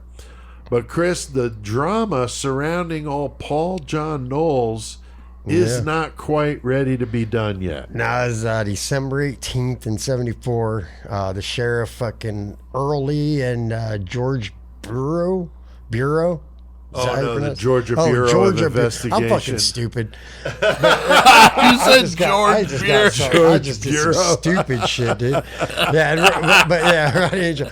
But they take Paul out on this fucking cruise to locate a fucking where he threw this gun that he used to fucking kill everyone. Yeah, or not everyone, but the this gun that last he two used, hostages. Yeah, And the when he got out trooper's there, weapon. he managed to get his shit because he had a fucking paperclip unlocked or hidden in his mouth or whatever. Right. So he fucking picked the locks on the motherfucking handcuffs. Again, With the lock picking with the fucking paperclip. Fucking got out and he got a hold of another cop's gun. Yep, the sheriff that was driving. He fucking got a hold of that, fucking pulled it out, popped the shot off, and then the fucking deputy or the FBI guy, he fucking just like pops 3 rounds on him and just drops him. Ronnie Angel, man, that's a Yeah. cool name. The old Bureau, Georgia Bureau of Investigation agent, man. Yeah, Fucking- just drops him, and that's the end, and that's why I don't think he's so famous because that was where his life ended. It was none of those long years in prison. Stone Phillips Like, interviews Yeah, with your none dad. of that. Yeah, none of that shit, stuff, man. right? Yeah, it just kills him right there. And which he got. I feel like he got what he wanted: death by cop. True.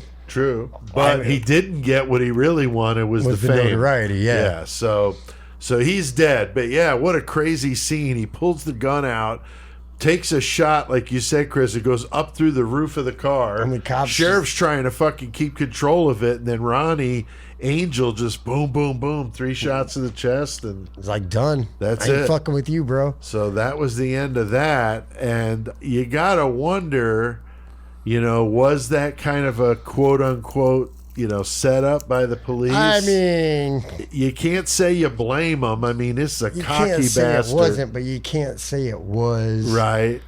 Like, right. This dude's out here just murdering people all over the country. I could see how lots of people would be like, that's you know fine, what? get rid Just of that fucking dude. put I don't a even give fucking a slug shit. in his head. Yeah. Get rid of this piece of shit. The brother who's interviewed on that one documentary, he says they took him out and shot him that day, is what he says. So his attorney, the Saul Goodman dude, he's thought the same thing, that they did him the wrong. cops did it, yeah. And Agent Ronnie Angel was a fucking local celebrity for years for killing Knowles. So that's cool, man. That's fucking quick on his fucking draw, man. Boom, boom, boom. Put an end to that shit.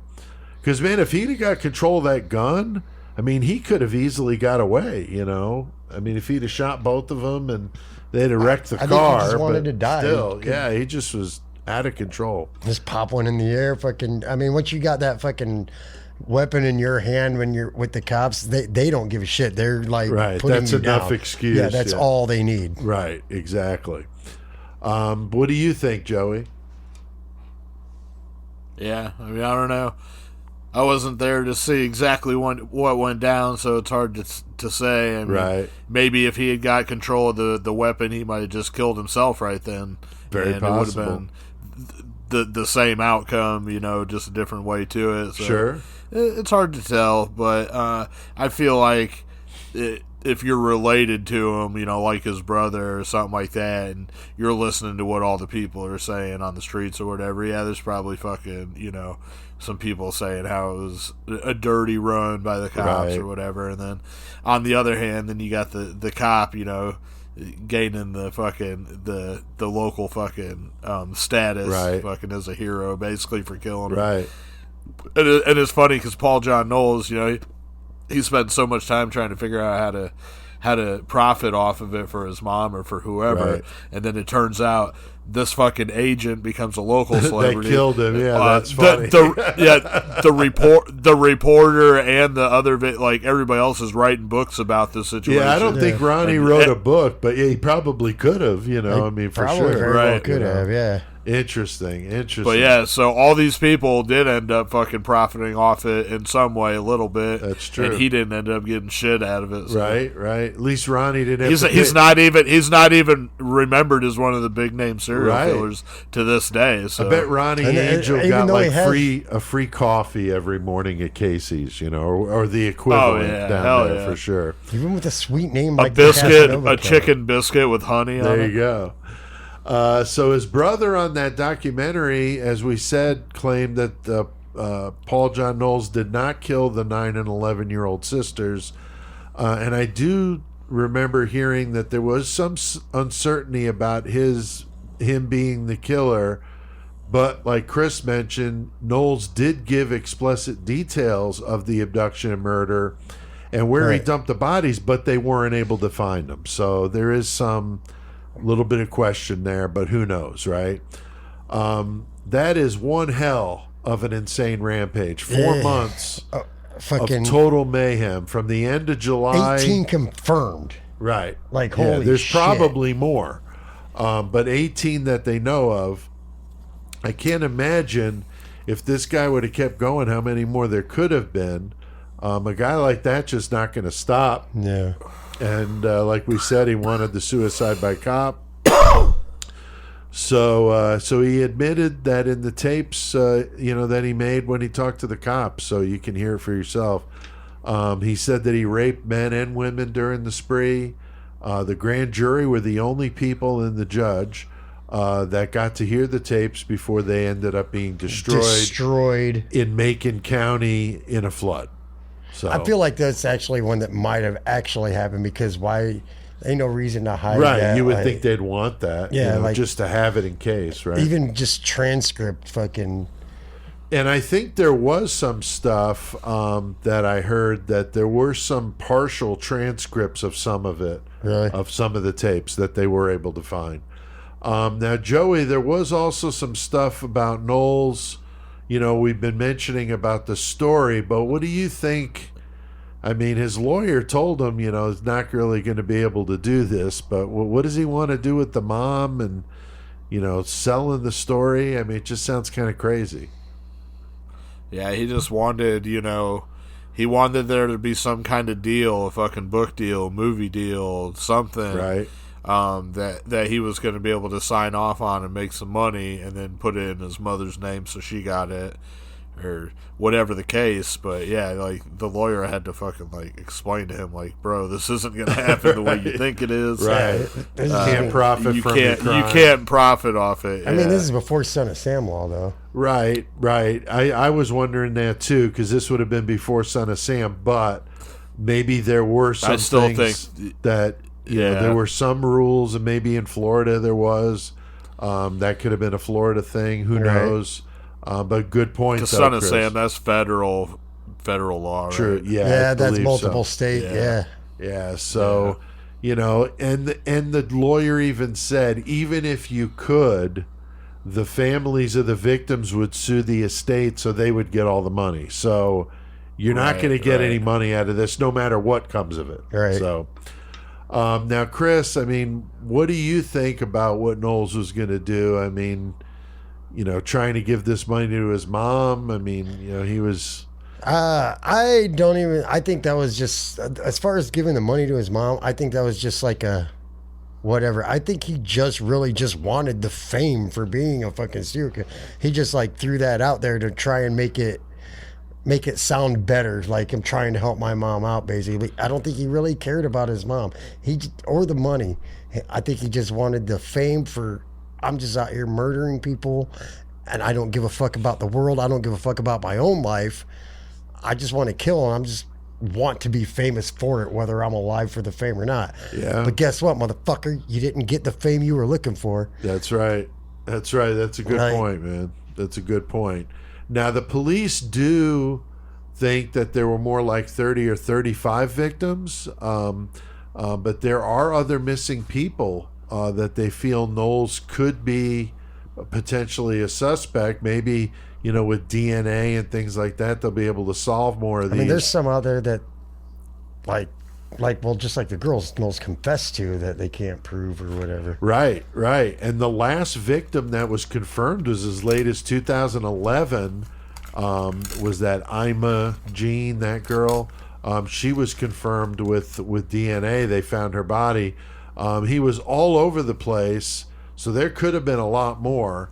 They said he made 100 stops in at least 40 states in those 4 months. So he was in 40 of the 50 fucking states. Hey, Holy look, shit. I like me a road trip, but not a murder road trip. No, not that at all. I mean, Jesus Christ. Don't try it till you knock it. Fuck it. I did see he was in central Illinois. It was on the map, but I don't know where exactly. But I was close enough to be like, holy shit. Of course, before I was I will say, if I went born. on a fucking... If I went on a drifter fucking trip like these guys, though, I'd want to do it in like the Sick Ripper van instead of the fucking, stolen fucking Dodge Dart. Whatever. Yeah, Dodge Dart. Definitely the Sick Ripper. I don't know. van. You got to pick it. Yeah, you got to pick yourself a fucking better murder machine. That's true. That's true. So that's just absolutely just craziness. 3 states are currently opening cold cases related to Knowles, and those tapes he made, as I mentioned, they did actually get some of that transcribed, so they do have some of it in written form. Now, here's the thing I did. We always talk about Murder Metal Mayhem putting in the extra work, okay? I did something, and I couldn't believe it when it worked out this way. You got a calculator, you could check my math, okay?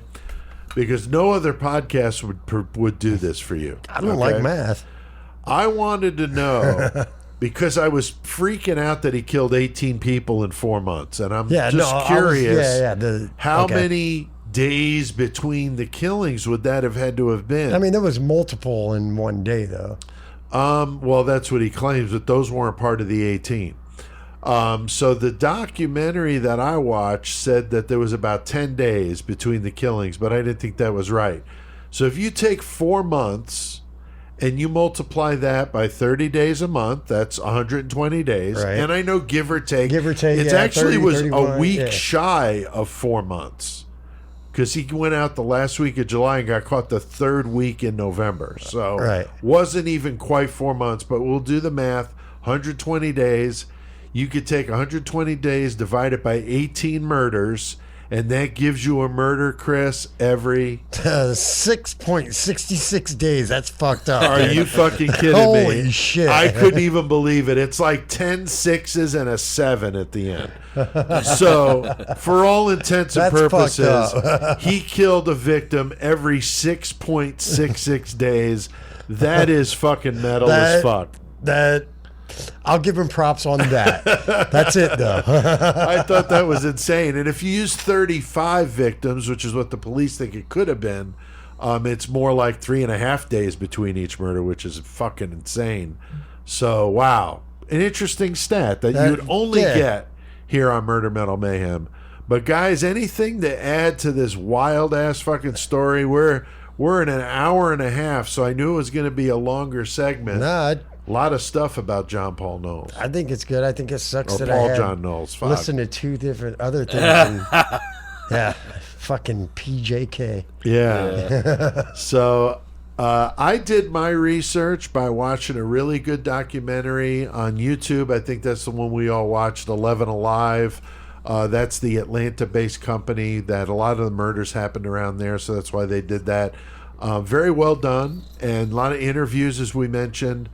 Definitely would recommend checking that one out. I also watched the Time Suck episode by Dan Cummins, as I mentioned also, and his stuff is always great, really funny. He also makes fun of the horoscopes, which is pretty funny. With him like talking to himself in like a dreamy voice, it's pretty funny. And then he calls them PB&J, which is funny. But there is some stuff out there, but not a lot. There's the 2 books we mentioned by the women that survived his brutality.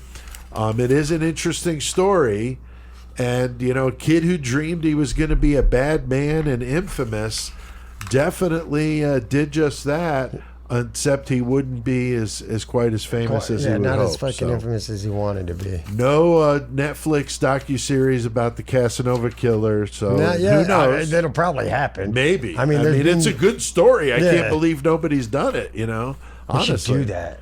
So next week we'll be doing the case that's been on the list for a while, since it's going to be Valentine's Day. Mm-hmm. I love to do a good true crime story about a couple, and we've done some good ones this year. Chris, what are we doing?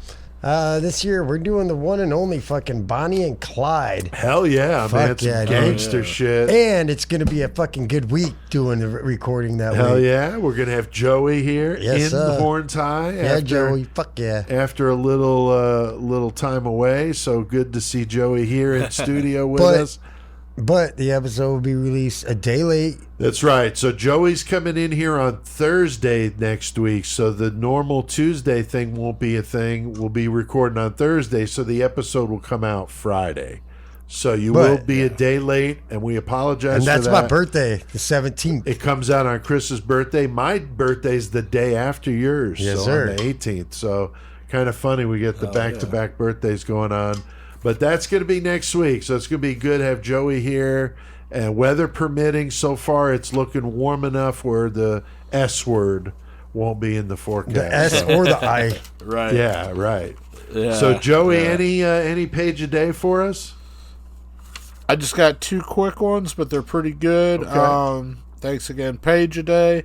So the first one, we've heard a couple of these before, but where they talk about strange laws. Oh yeah, Sometimes yeah. But I love the strange laws. They're good. Yeah.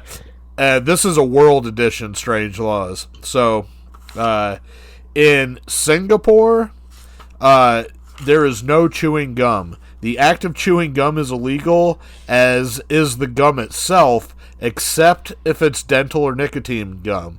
And that's in order to keep public spaces clean. Really? So if you're in Singapore, do not be fucking chewing no goddamn gum. Dude. No, Here's what's Now- fucked up, though, dude. I was listening to this podcast the other day. This chick, she's from Singapore. She ended up having to go Yeah. clean the fucking sides of the highways and shit for flicking a cigarette butt on the sidewalk. Like, they are fucking Yeah, they're strict probably about super that shit, strict dude. over there. Wow. All right. Another world law in Cambodia: you cannot use water guns on New Year's Eve. They outlawed the import and sale of water guns in 2001 because they feared that they would cause social unrest during New Year's celebrations. What? Wow. That's weird. That's But you crazy. got motherfuckers out okay. there shooting off bottle rockets and Roman candles and explosions.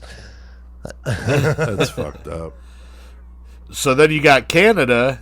What's up, in part Shane? of Canada, you can't. Yeah, you can't shout, whistle, or sing. That's in Petrolia, Ontario, Canada, and they go to great lengths to limit their excessive noise, obviously, in that Oh, any. wow. So don't be singing, whistling, or any No of that Christmas shit. caroling up there, man. Dude. Fuck. Right. They don't do karaoke? Okay. Right. What the fuck? In Greece, you can't wear high heels. They're prohibited by law at certain monuments popular among tourists, and that's to prevent damage to the ancient sites. That makes sense. So So I it kind get of makes sense. No, I get that. That does make sense. And then the last one they're talking about is in Portugal, there is no peeing in the ocean. Now, obviously, this is difficult to enforce, but the law hopefully deters beachgoers from pissing themselves in the ocean. That's I'm going to piss myself know. in the ocean, dude. Right. Yeah, exactly. It's one of the joys. All right, so this is... Yeah. Yeah. So this is the second one I got from Page today. This is pretty crazy. This happened on February 3rd, 1780, so not long... Well, today's like February 7th or whatever, so kind of Right. close. So this is 1780, though. This is fucking forever ago. There was a mass murder in Connecticut, and it became one of the most famous crimes in the recently independent United States, and it forever changed the way that the country saw violent crime. Revolutionary War veteran Barnett Davenport, he beat to death 3 members of the family that he was boarding with, the Mallorys, and the attack seemed completely unprovoked, even though there had been speculation it may have been a result of what, of course, today would be untreated PTSD, Right. but back then they Yeah, didn't that know was- nothing about right. that shit. But, from all of his years in the military, the fledgling media, they struggled to cover the crime. Up to that point, murderers were viewed as common sinners who had strayed far from the path of righteousness. Oh, wow. But the press seemed so shocked by the suddenness and brutality of this crime that they portrayed Davenport as an evil outcast, lacking the typical morals of society at large. Some say that this view of violent crime still persists in the U.S. today. So, Oh, wow. a fucking brutal attack back in Connecticut back in Connecticut. 1780. Constitution Yep. State. Hell Damn. Mine and Joey's old stomping grounds. And CK Hell yeah. as well. All right. Well, very good. Love some Page a day, man. Yeah, definitely. All right, Joey. Well, what the fuck do we need to do, man? Let's get our super vague topics metal on. CK has passed on. He's not done educating the masses. CK will forever be the great metal motherfucker. We're here to stomp poser ass and eradicate the planet of their kind.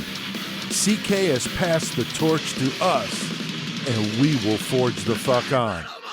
In CK's name, we will bestow metal knowledge upon all of you.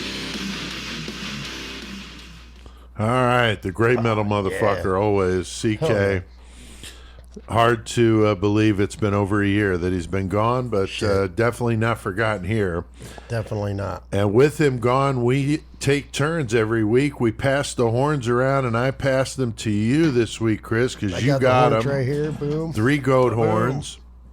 Fuck And yeah. so that means it's your turn to pick the metal feature, and you've kept this under wraps and laughing over there all 'Cause, gleefully. So I'm curious what the fuck you got in mind. I couldn't help myself. I had to do something just a little different.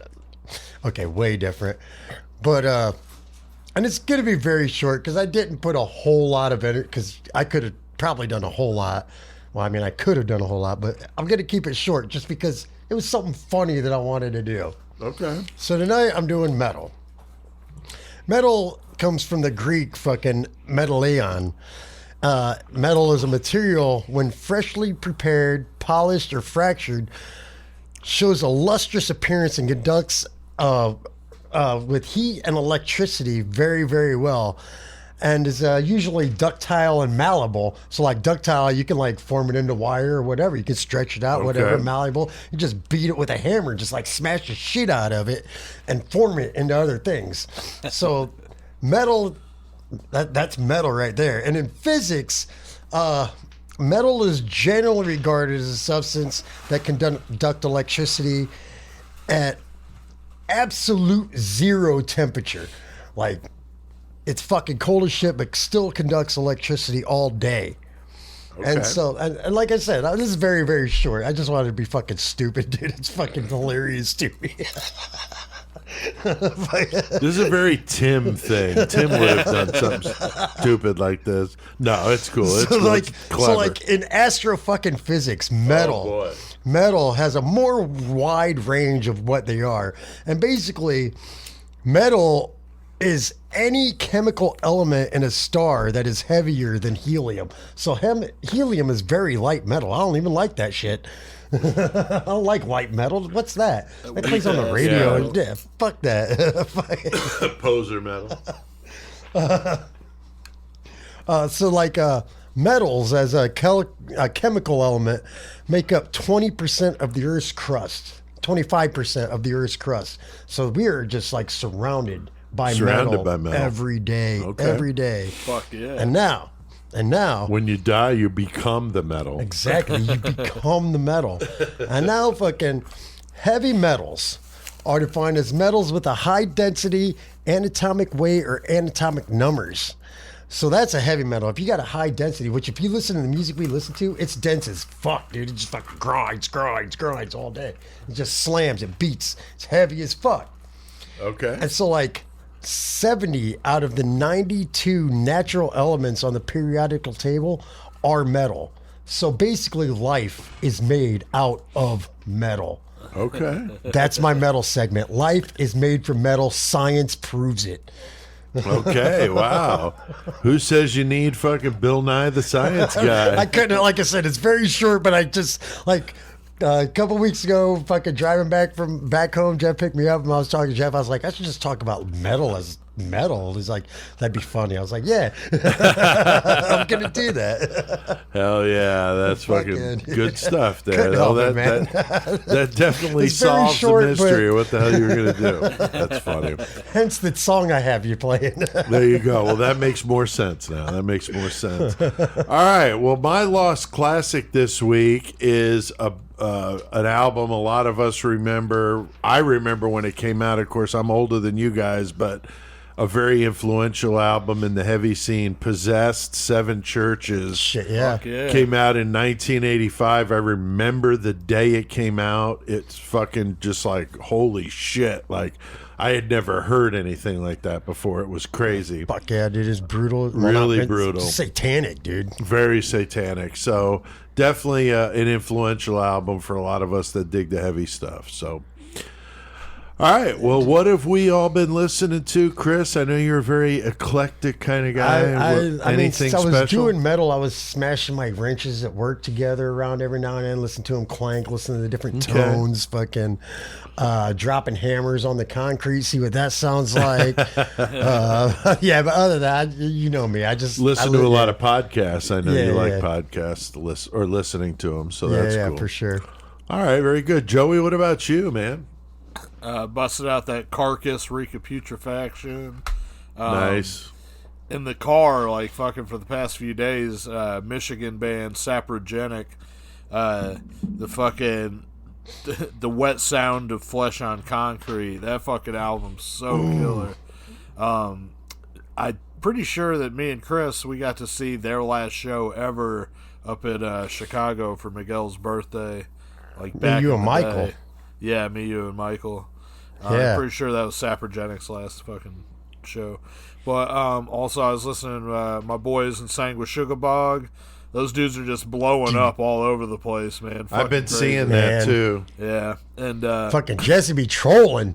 yeah, and also fucking Dying Fetus dropped their new single Unbridled Fury this week, which is fucking Oh, did they? I haven't checked that out. yeah. I need to check that out. Yeah, jam that shit's fucking good shit. Hell yeah. Fuck yeah. I've been still going on that Skeletal Remains kick. Also, the band Sculpture, mentioned them earlier. Yep. Really good band from Chile. The new EP called A Horrifying Death, very brutal. And then Schizophrenia just came out with an EP today called Chance of the Abyss. It's like 6 songs, all covers. They do Necrophiliac by Slayer. They do a Misfits song. They do a GBH song. They do a Morbid Angels song, and there's one other. They picked 6 of their favorite bands, And they picked a song from Are they each good one. covers? Yeah, they're really good. Fuck yeah, all right. I've heard the first 2 songs are slamming, but that's called Chance of the Abyss, and that just came out today by Schizophrenia, so definitely go give that a listen. Oh yeah. So Joey, you got the horns next. So what's your plan for next week, man? I plan on doing from Racine. And you're going to be here, which is cool. I will be.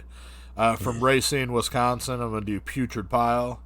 Fuck Nice. yes. I've been waiting for one of you guys to do that. That's cool. And I was contemplating, I don't know how fast I could set it up, but of course, Sean's a friend of mine, so I was thinking Right. about maybe hitting him up, see if I could do a fucking quick interview with him. or Quick something. interview, yeah. That'd be awesome. Yeah, I videotaped him at a performance. We did a show with him somewhere. I don't remember what Pontiac? show it was. I don't remember, but I had my video camera out there, and I was videotaping some of the bands, and he asked if I would tape his set, and I did, and then gave him the tape. Shit, yeah. So, That's probably Pontiac. yeah, I can't remember where it was. Maybe it was. Very cool. Very, very cool. So I also saw that Ozzy said farewell to live performances, but goddamn, he's been doing this shit as long as I've been alive, Dude's and I'm going to be ancient. 56 next week. Yeah, so. like not God talking damn. shit about the man, but he's ancient, just hopping No. around on stage and shit. Yeah, I mean, that's dude. Like you Like, deserve but- to fucking retire, man. You know. Yeah, if you want to Plus, keep he making won music 2 for him. Grammys, so that's cool. You know, go out on top. And, Right there, you go. You know, whatever. I think he owes. You know, deserves to fucking take a little breather. So. Hell yeah. And I just want to throw this out there. Anybody going to be in the Bloomington, Illinois area, March 24th? It's actually April 24th. They put the wrong date on it. Are you serious? April, yeah. The flyer said March. I know, but it's actually Motherfucker. April. All right. They revised it because they changed it. I saw it just before you came over. All right. Well, anyway, okay. April 24th here, fucking Bloomington, Illinois. It's a Monday. Fucking come out fucking to the night shop because we're gonna be having fucking I Hate God and Goat Whore fucking playing in Bloomington at the night shop. So stoked about that, dude. Yeah, that's crazy, gonna be man. That's a fucking small awesome. venue for a show like that. Dude, Holy shit. It's gonna be badass. They'll probably use the outside fucking stage. Yeah, for that's sure. true. That's true. So yeah, that's cool. And I saw that 7,000 Tons of Metal looked like it was a good one. It's 70,000. 70,000? Yeah. Oh, okay. It's a shit, yeah, bro. that's right. Yeah, 70,000. Shit, bro. So yeah. So that's always cool to see, you know, the bands playing there and a lot of heavy stuff there. I would This love to do that, Creator. dude. We need to hook up with Alex sometime, bro, and fucking go out there with him, fucking work and seeing the shows. Yeah, that Yeah, motherfucker does a lot of shit like that. Yeah, that's cool. All right, band. Something Go ahead, else. Something else. Maybe for next week. We'll see. Since I'm doing metal, I finished recording my new Horrorflix album, Horrorflix 3. That's awesome, dude. I know. I'm stoked on Hence that. the shirt. Yep. Yeah, the shirts and stickers were out way before the CD. That's funny. But and then I also recorded another EP called Base God, and I'm trying to put that out as a split with a label in Australia. But anyway, I played a song off that, premiered it here on Murder Mill Mayhem a few weeks ago called The Bodies in Sugar Creek. Yes. And then Yeah. I got another song that's going to be on that EP too, or it is on the EP, and it's called Jablonski Death Belt.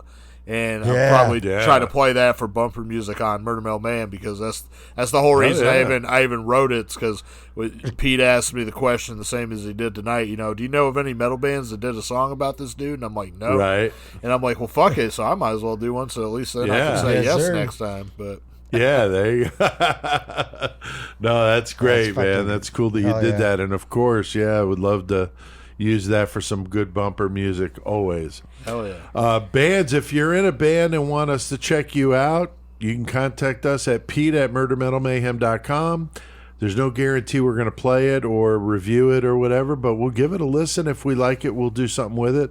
And you want to send it that way, or you can do it old school to the Murder Metal Mayhem, P.O. Box 554, Hayworth, Illinois 61745. Throw in a sticker, too. Maybe we'll throw it on the door.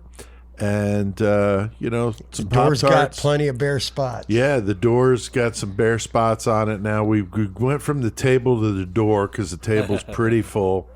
But yeah, so it's always fun to get stickers, and Pop-Tarts are always good. We're still sitting pretty And decent. tacos. And tacos. We're still sitting pretty decent. Taco flavored Pop-Tarts? No, that would be kind of weird. Yeah, I don't know about that. That's Yeah, I like don't know about that's like that that one. either. What was the one? The fucking sun-kissed tuna with the tartar sauce for icing. Oh, yeah, yuck. I couldn't imagine even trying to eat that shit. No.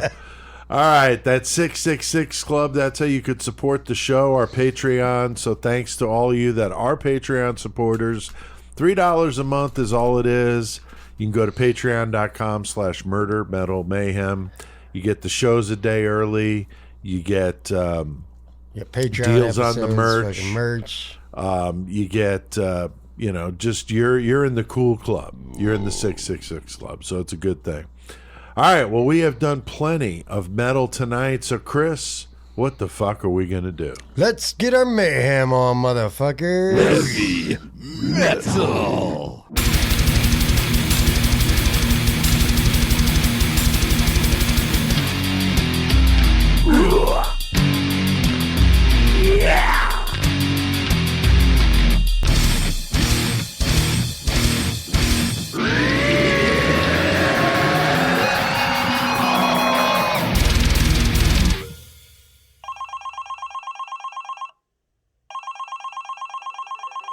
Henry Lee Lucas, School of Etiquette and Refinement. How can I help you?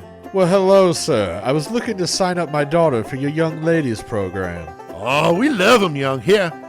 That sounds great. How old are we talking? Well, she's 13, and we'd like to have her learn some nice Southern etiquette. 13 is just right. If there's grass on that field, she's good to play ball, we say around here. Does she have titties yet? Excuse me? Did you just ask about her breasts? Well, yeah. For that young ladies program, she needs to have some nice perky titties and an ass we could bounce a quarter off of. Nice and firm. Then they'll learn real good. Sir, you're making me a bit uncomfortable talking about my daughter like that. Well, you sound pretty hot yourself. You want to come along? We could always use someone to jerk Otis off while your daughter's being refined with her knees in her chest. This is preposterous. God damn. This is preposterous. Oh my God. Back to 2019 with that one. Henry Lee Lucas, School of Etiquette, me and Joey. That was so fucking ridiculous. Yeah. It's so funny. Listen Yeah, to yeah. it. Bouncing the court. What, man? It's so bad. And before that, some Goremonger in the cover of Heavy Metal by Ugly Kid Joe and tying in with Chris's metal Heavy segment. metal, dude. So that was I got to do that was vocals good. on that one. Well, very cool. Now, I told you guys, we're in Mayhem, by the way, and I told you guys I had a 1-minute Mayhem story that happened to me today, ironically enough. So, I'm in my car, and I'm jamming the new Schizophrenia. They're doing, the first song is Necrophiliac by Slayer, and I'm jamming the shit out of it. Now, my house to the post office is like 2 blocks, so I'm not listening to it for very long. Right, right. I get to the post office and I'm getting ready to put it on pause so I can go in and do what I got to do. And while I'm doing that, my work phone is ringing. So I'm looking at it and I don't recognize the number, but work It's a phone, work it could be phone. anything. Yeah, yeah. So I got to answer it. So I'm trying to fucking put the necrophiliac on pause, but I couldn't. Like, I don't know what was going on with I wasn't able to stop it. It just kept going. So I had to answer it. And of course, I should have just fucking turned it down, but I had it up pretty loud. And I'm like, hello. And it's like, Father so-and-so from St. Mary's Catholic Church talking about some job we're going to do for him. But I'm sitting there talking to this priest. So finally, I did back it down a little bit. But I'm like, a priest is calling me while I'm listening to Necrophiliac by Slayer. Like, did he know that and he was trying to intervene? Yeah, he's like, this guy needs Jesus. He needs to stop listening to that trash. I don't know. But I just thought it was funny because it took me a second to think, just turn it down, dumbass.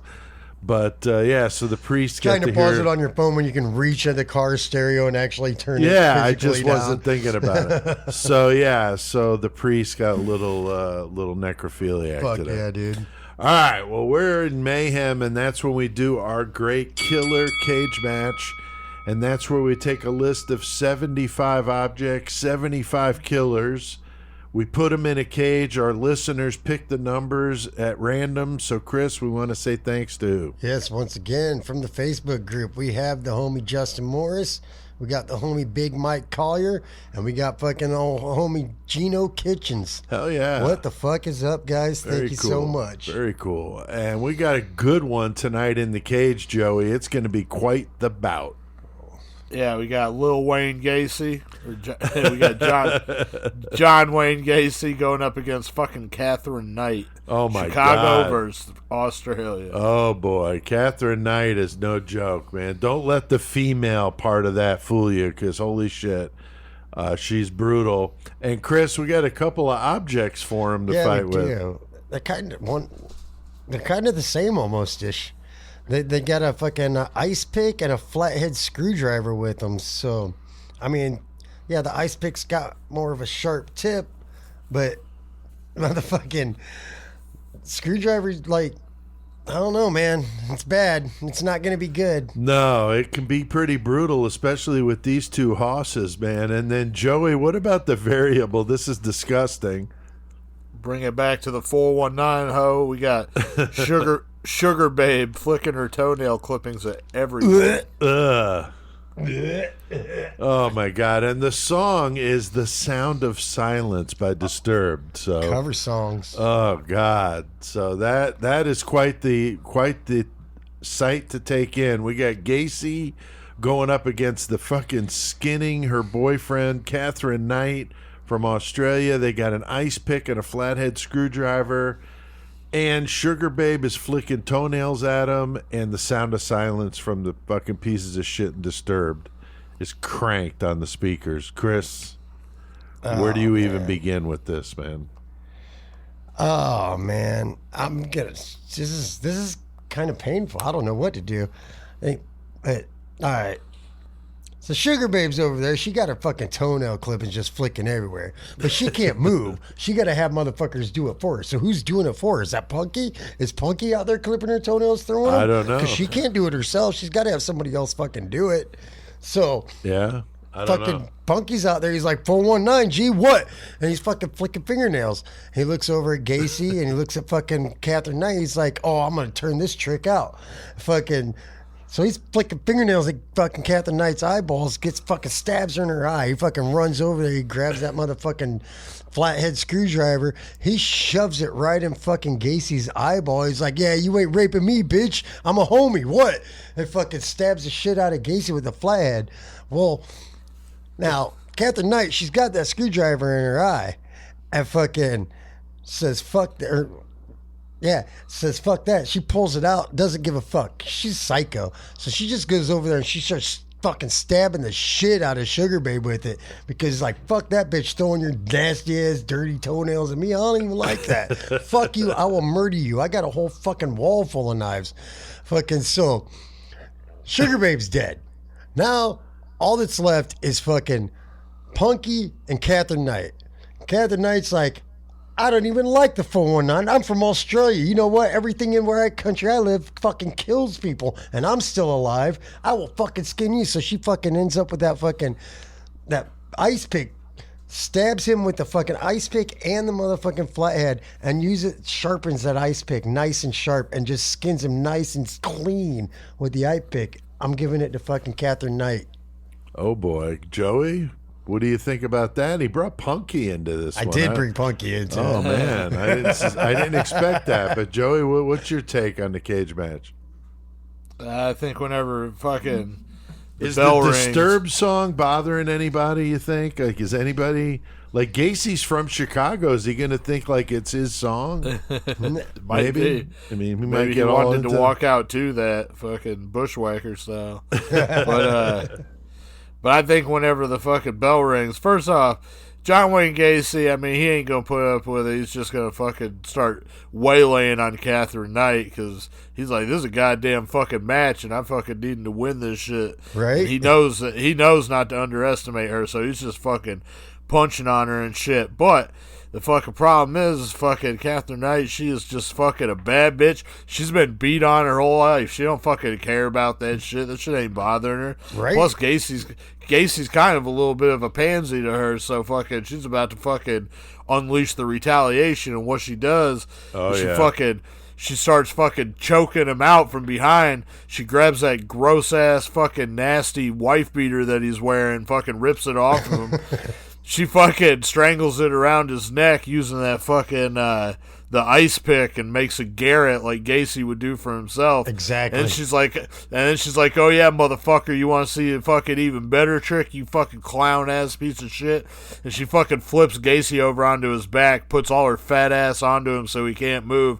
She takes that fucking ice pick and flathead screwdriver and surgically removes the pogo face off of Gacy. And fucking damn. She puts it on her own face, and then she fucking proceeds to fucking torment Gacy, choking him and letting him come back and choking him. And finally she kills him, and then she's looking over at Sugar Babe. They don't give a fuck about whatever that song is that's playing. They don't fucking... That's some band that we talked about in the or the metal segment a few weeks ago, and we tried to fucking figure out what the hell it was, and we couldn't make ends meet with that one. So anyway, Disturbed's out the game. But anyway, so Catherine Knight looks over at fucking Sugar Babe's mom over there, or Sugar Babe with her toenails. She's like, hey, I seen you been fucking cutting them toenails. You got enough saved in there for our soup? And Sugar Babe is like, oh hell yeah, child, you know I got that shit. And they take fucking Gacy's fat ass, cut off a piece of his rump. Catherine Knight fucking puts it up in a stew with them fucking toenails from Sugar Babe. Her and Sugar Babe are eating like a motherfucker. They win this shit. Wow. Oh, damn. So she pals up with little fucking Sugar Babe seasoning. Yeah, that's nasty as fuck. God. Well, you know, Gacy toenail soup. the listeners love some killer cage matches. God And so do damn. we. It's a lot of fun. So very good. All right. What's also a lot of fun is going to my website for my writing. If you like horror, thrillers, suspense, that sort of thing, I got it for you there, PeteAltieri.com. I'll link to that in the episode description. I got some free writing samples. You could read several of my short stories. I got some other stuff that you can read for free. And then the web store, you can buy any of the books. If you like short stories, I got those. I got novels. Fuck yeah. And Deeper Than Dead, an illustrated novel. So I got, a lot of different things. Brian Usual has done all my book covers but one. Joey did the Creation of Chaos 2 cover. And a lot of people always compliment that one. So it's cool that Joey did that one for me. So PeteAltieri.com is how you can get a hold of that stuff. Check his shit out. It's really good. Thank you very much. And then our website, MurderMetalMayhem.com. And, if you want to know, why we do this and, where we're from and all that kind of stuff, we got that on there. Got the CK tribute on there. We only do it because it's a release. Yeah. It's kind of a release from reality sometimes. It is. It's fun. It's a lot of fun to do. And so we got some good shit on there. In our web store, you can buy our merch. And you can join the 666 Club for 25% off if you do it on the website. So, murdermetalmayhem.com. All right. Well, we have done plenty of mayhem tonight, so let's hit that fucking outro.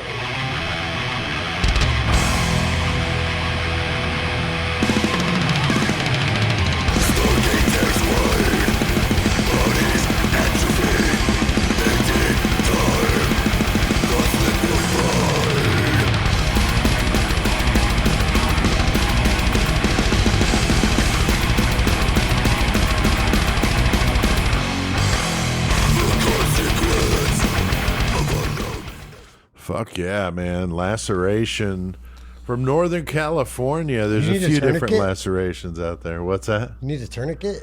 Damn. All No, right. I don't think so. I think I got it under control. I'm just going to pour that McCormick's all over it. Oh, you know? no, I'm drinking that. Fuck you. That was the song Monolith. Those guys are killer. We did that interview with them early last year, and that was fun.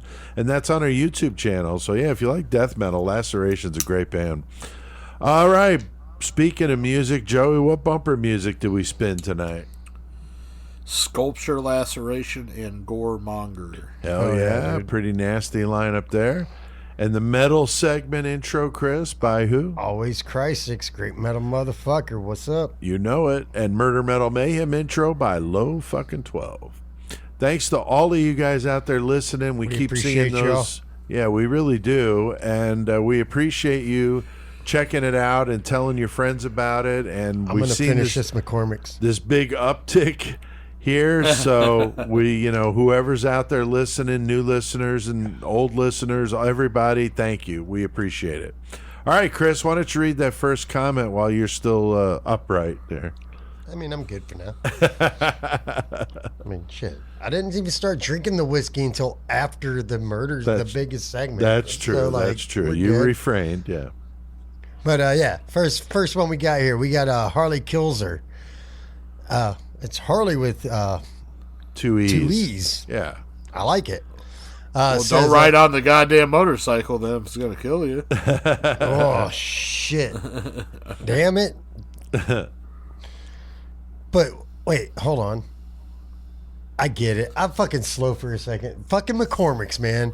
No. But yeah, Harley Kills Her says, my sister is trans, so I was really interested that Donna Perry, in case you guys did, you did a great job explaining it all. I wanted to let you know from one fan of yours since 2020. Hell yeah. Love what you do. I live in Portland, but I'm originally from Chi-Town. What up? Hell yeah. Thanks, Hell yeah. Harley. That's fucking no, very appreciate cool. you. Glad you liked that episode. Tell your sis, what up, G? And Joey, what about that second one? Adam and Eve 43 commented, "This shit's the best. How you guys come up with this shit you do is great.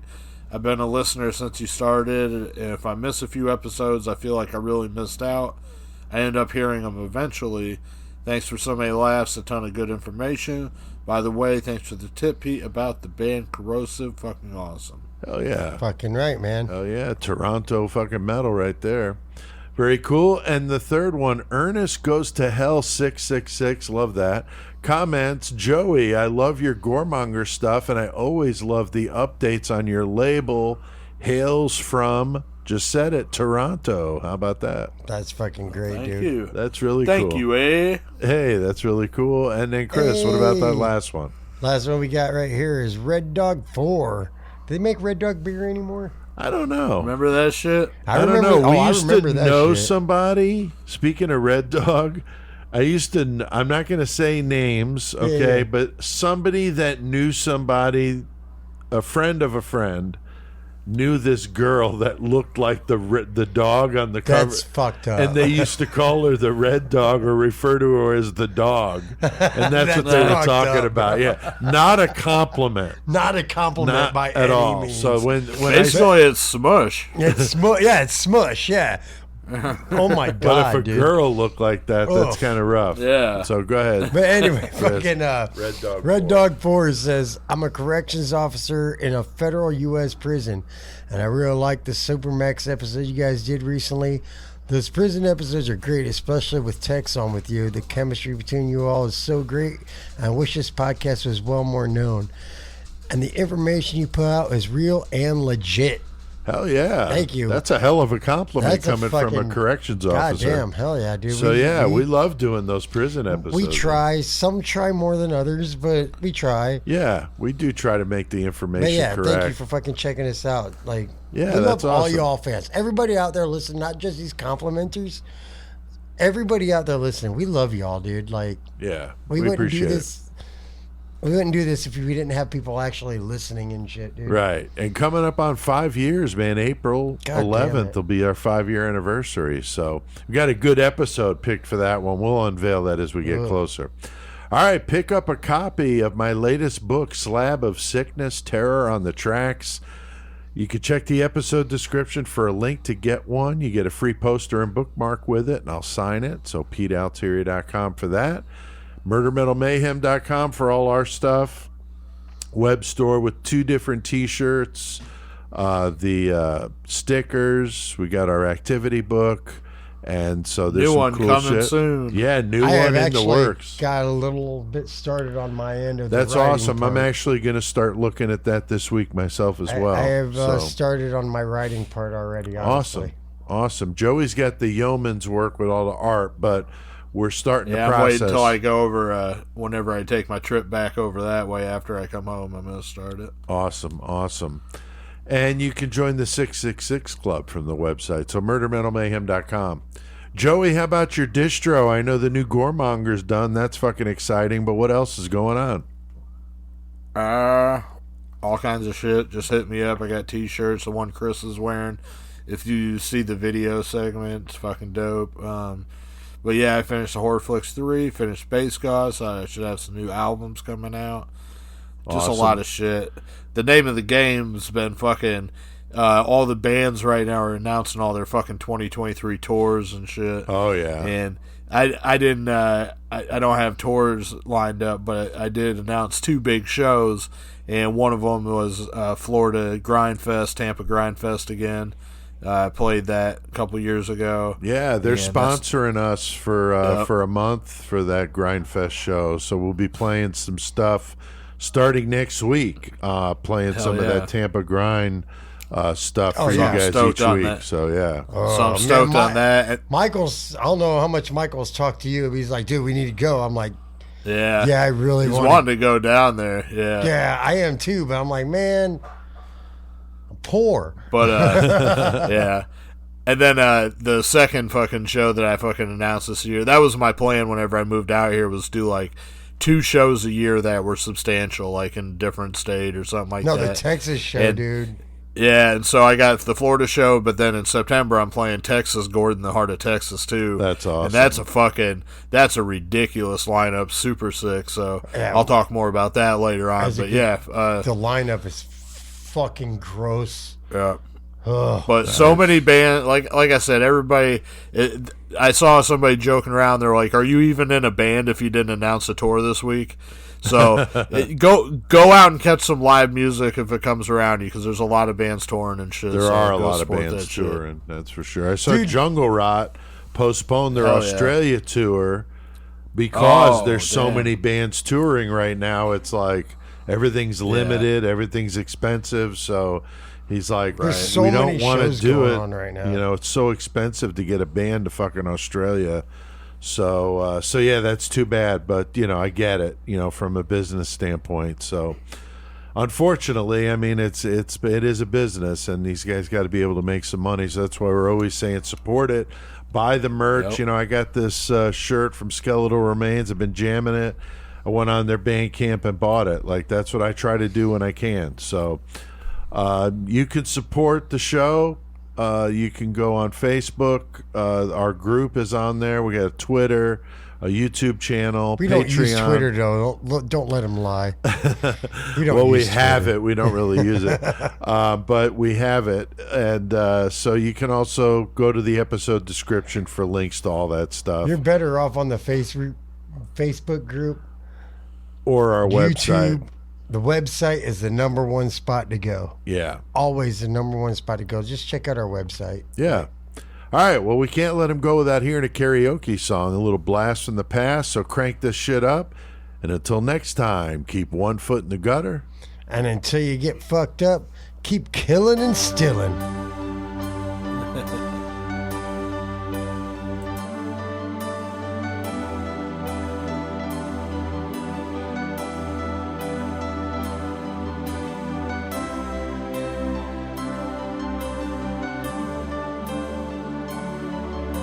I know just how to whisper, and I know just how to cry. I know just where to find the answers, and I know just how to lie. I know just how to fake it, and I know just how to scheme. I know just when to face the truth, and I know just when to dream, and I know just where to touch you, and I know just what to prove. I know when to pull you closer, and I know when to let you loose, and I know the night is fading, and I know the time's gonna fly, and I'm never gonna tell you everything I gotta tell you, but I know I gotta give it a try, and I know the roads to riches, and I know the ways to fame, I know all the rules and then I know how to break them, and I always know the name of the game, but I don't know how to leave you, and I'll never let you fall. And I don't know how you do it, making love out of nothing at all, out of nothing at all, out of nothing at all, out of nothing at all, out of nothing at all, out of nothing at all.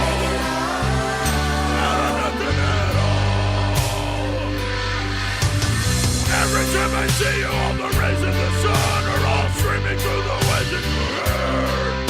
Every star in the sky is taking aim at your eyes like a spotlight.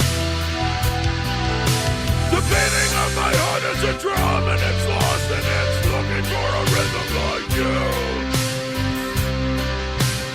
You can take the darkness from the pit of the night and turn it into a beacon burning endlessly bright. I gotta follow because everything I know will stop us till I give it to you.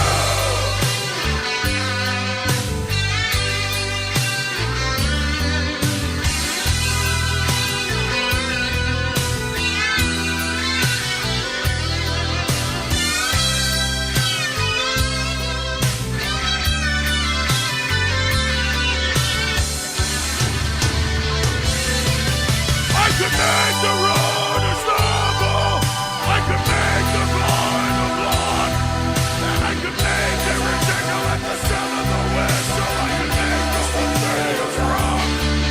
I could make tonight forever, or I could make it disappear by the dawn, and I could make you every promise that has ever been made, and I could make all your demons be gone. But I'm never gonna make it without you. Do you really wanna see me crawl? And I'm never gonna make it like you do, making love out of nothing at all, out of nothing at all, out of nothing at all,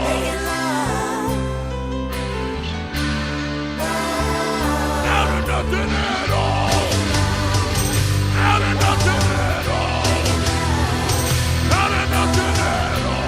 Out of nothing at all. Out of nothing at all. Out of nothing at all. Out of nothing at all.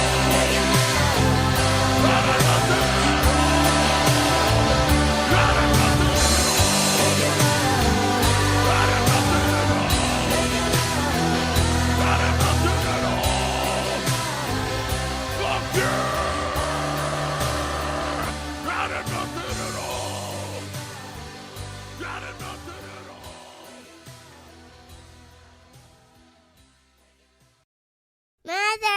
Mother, man.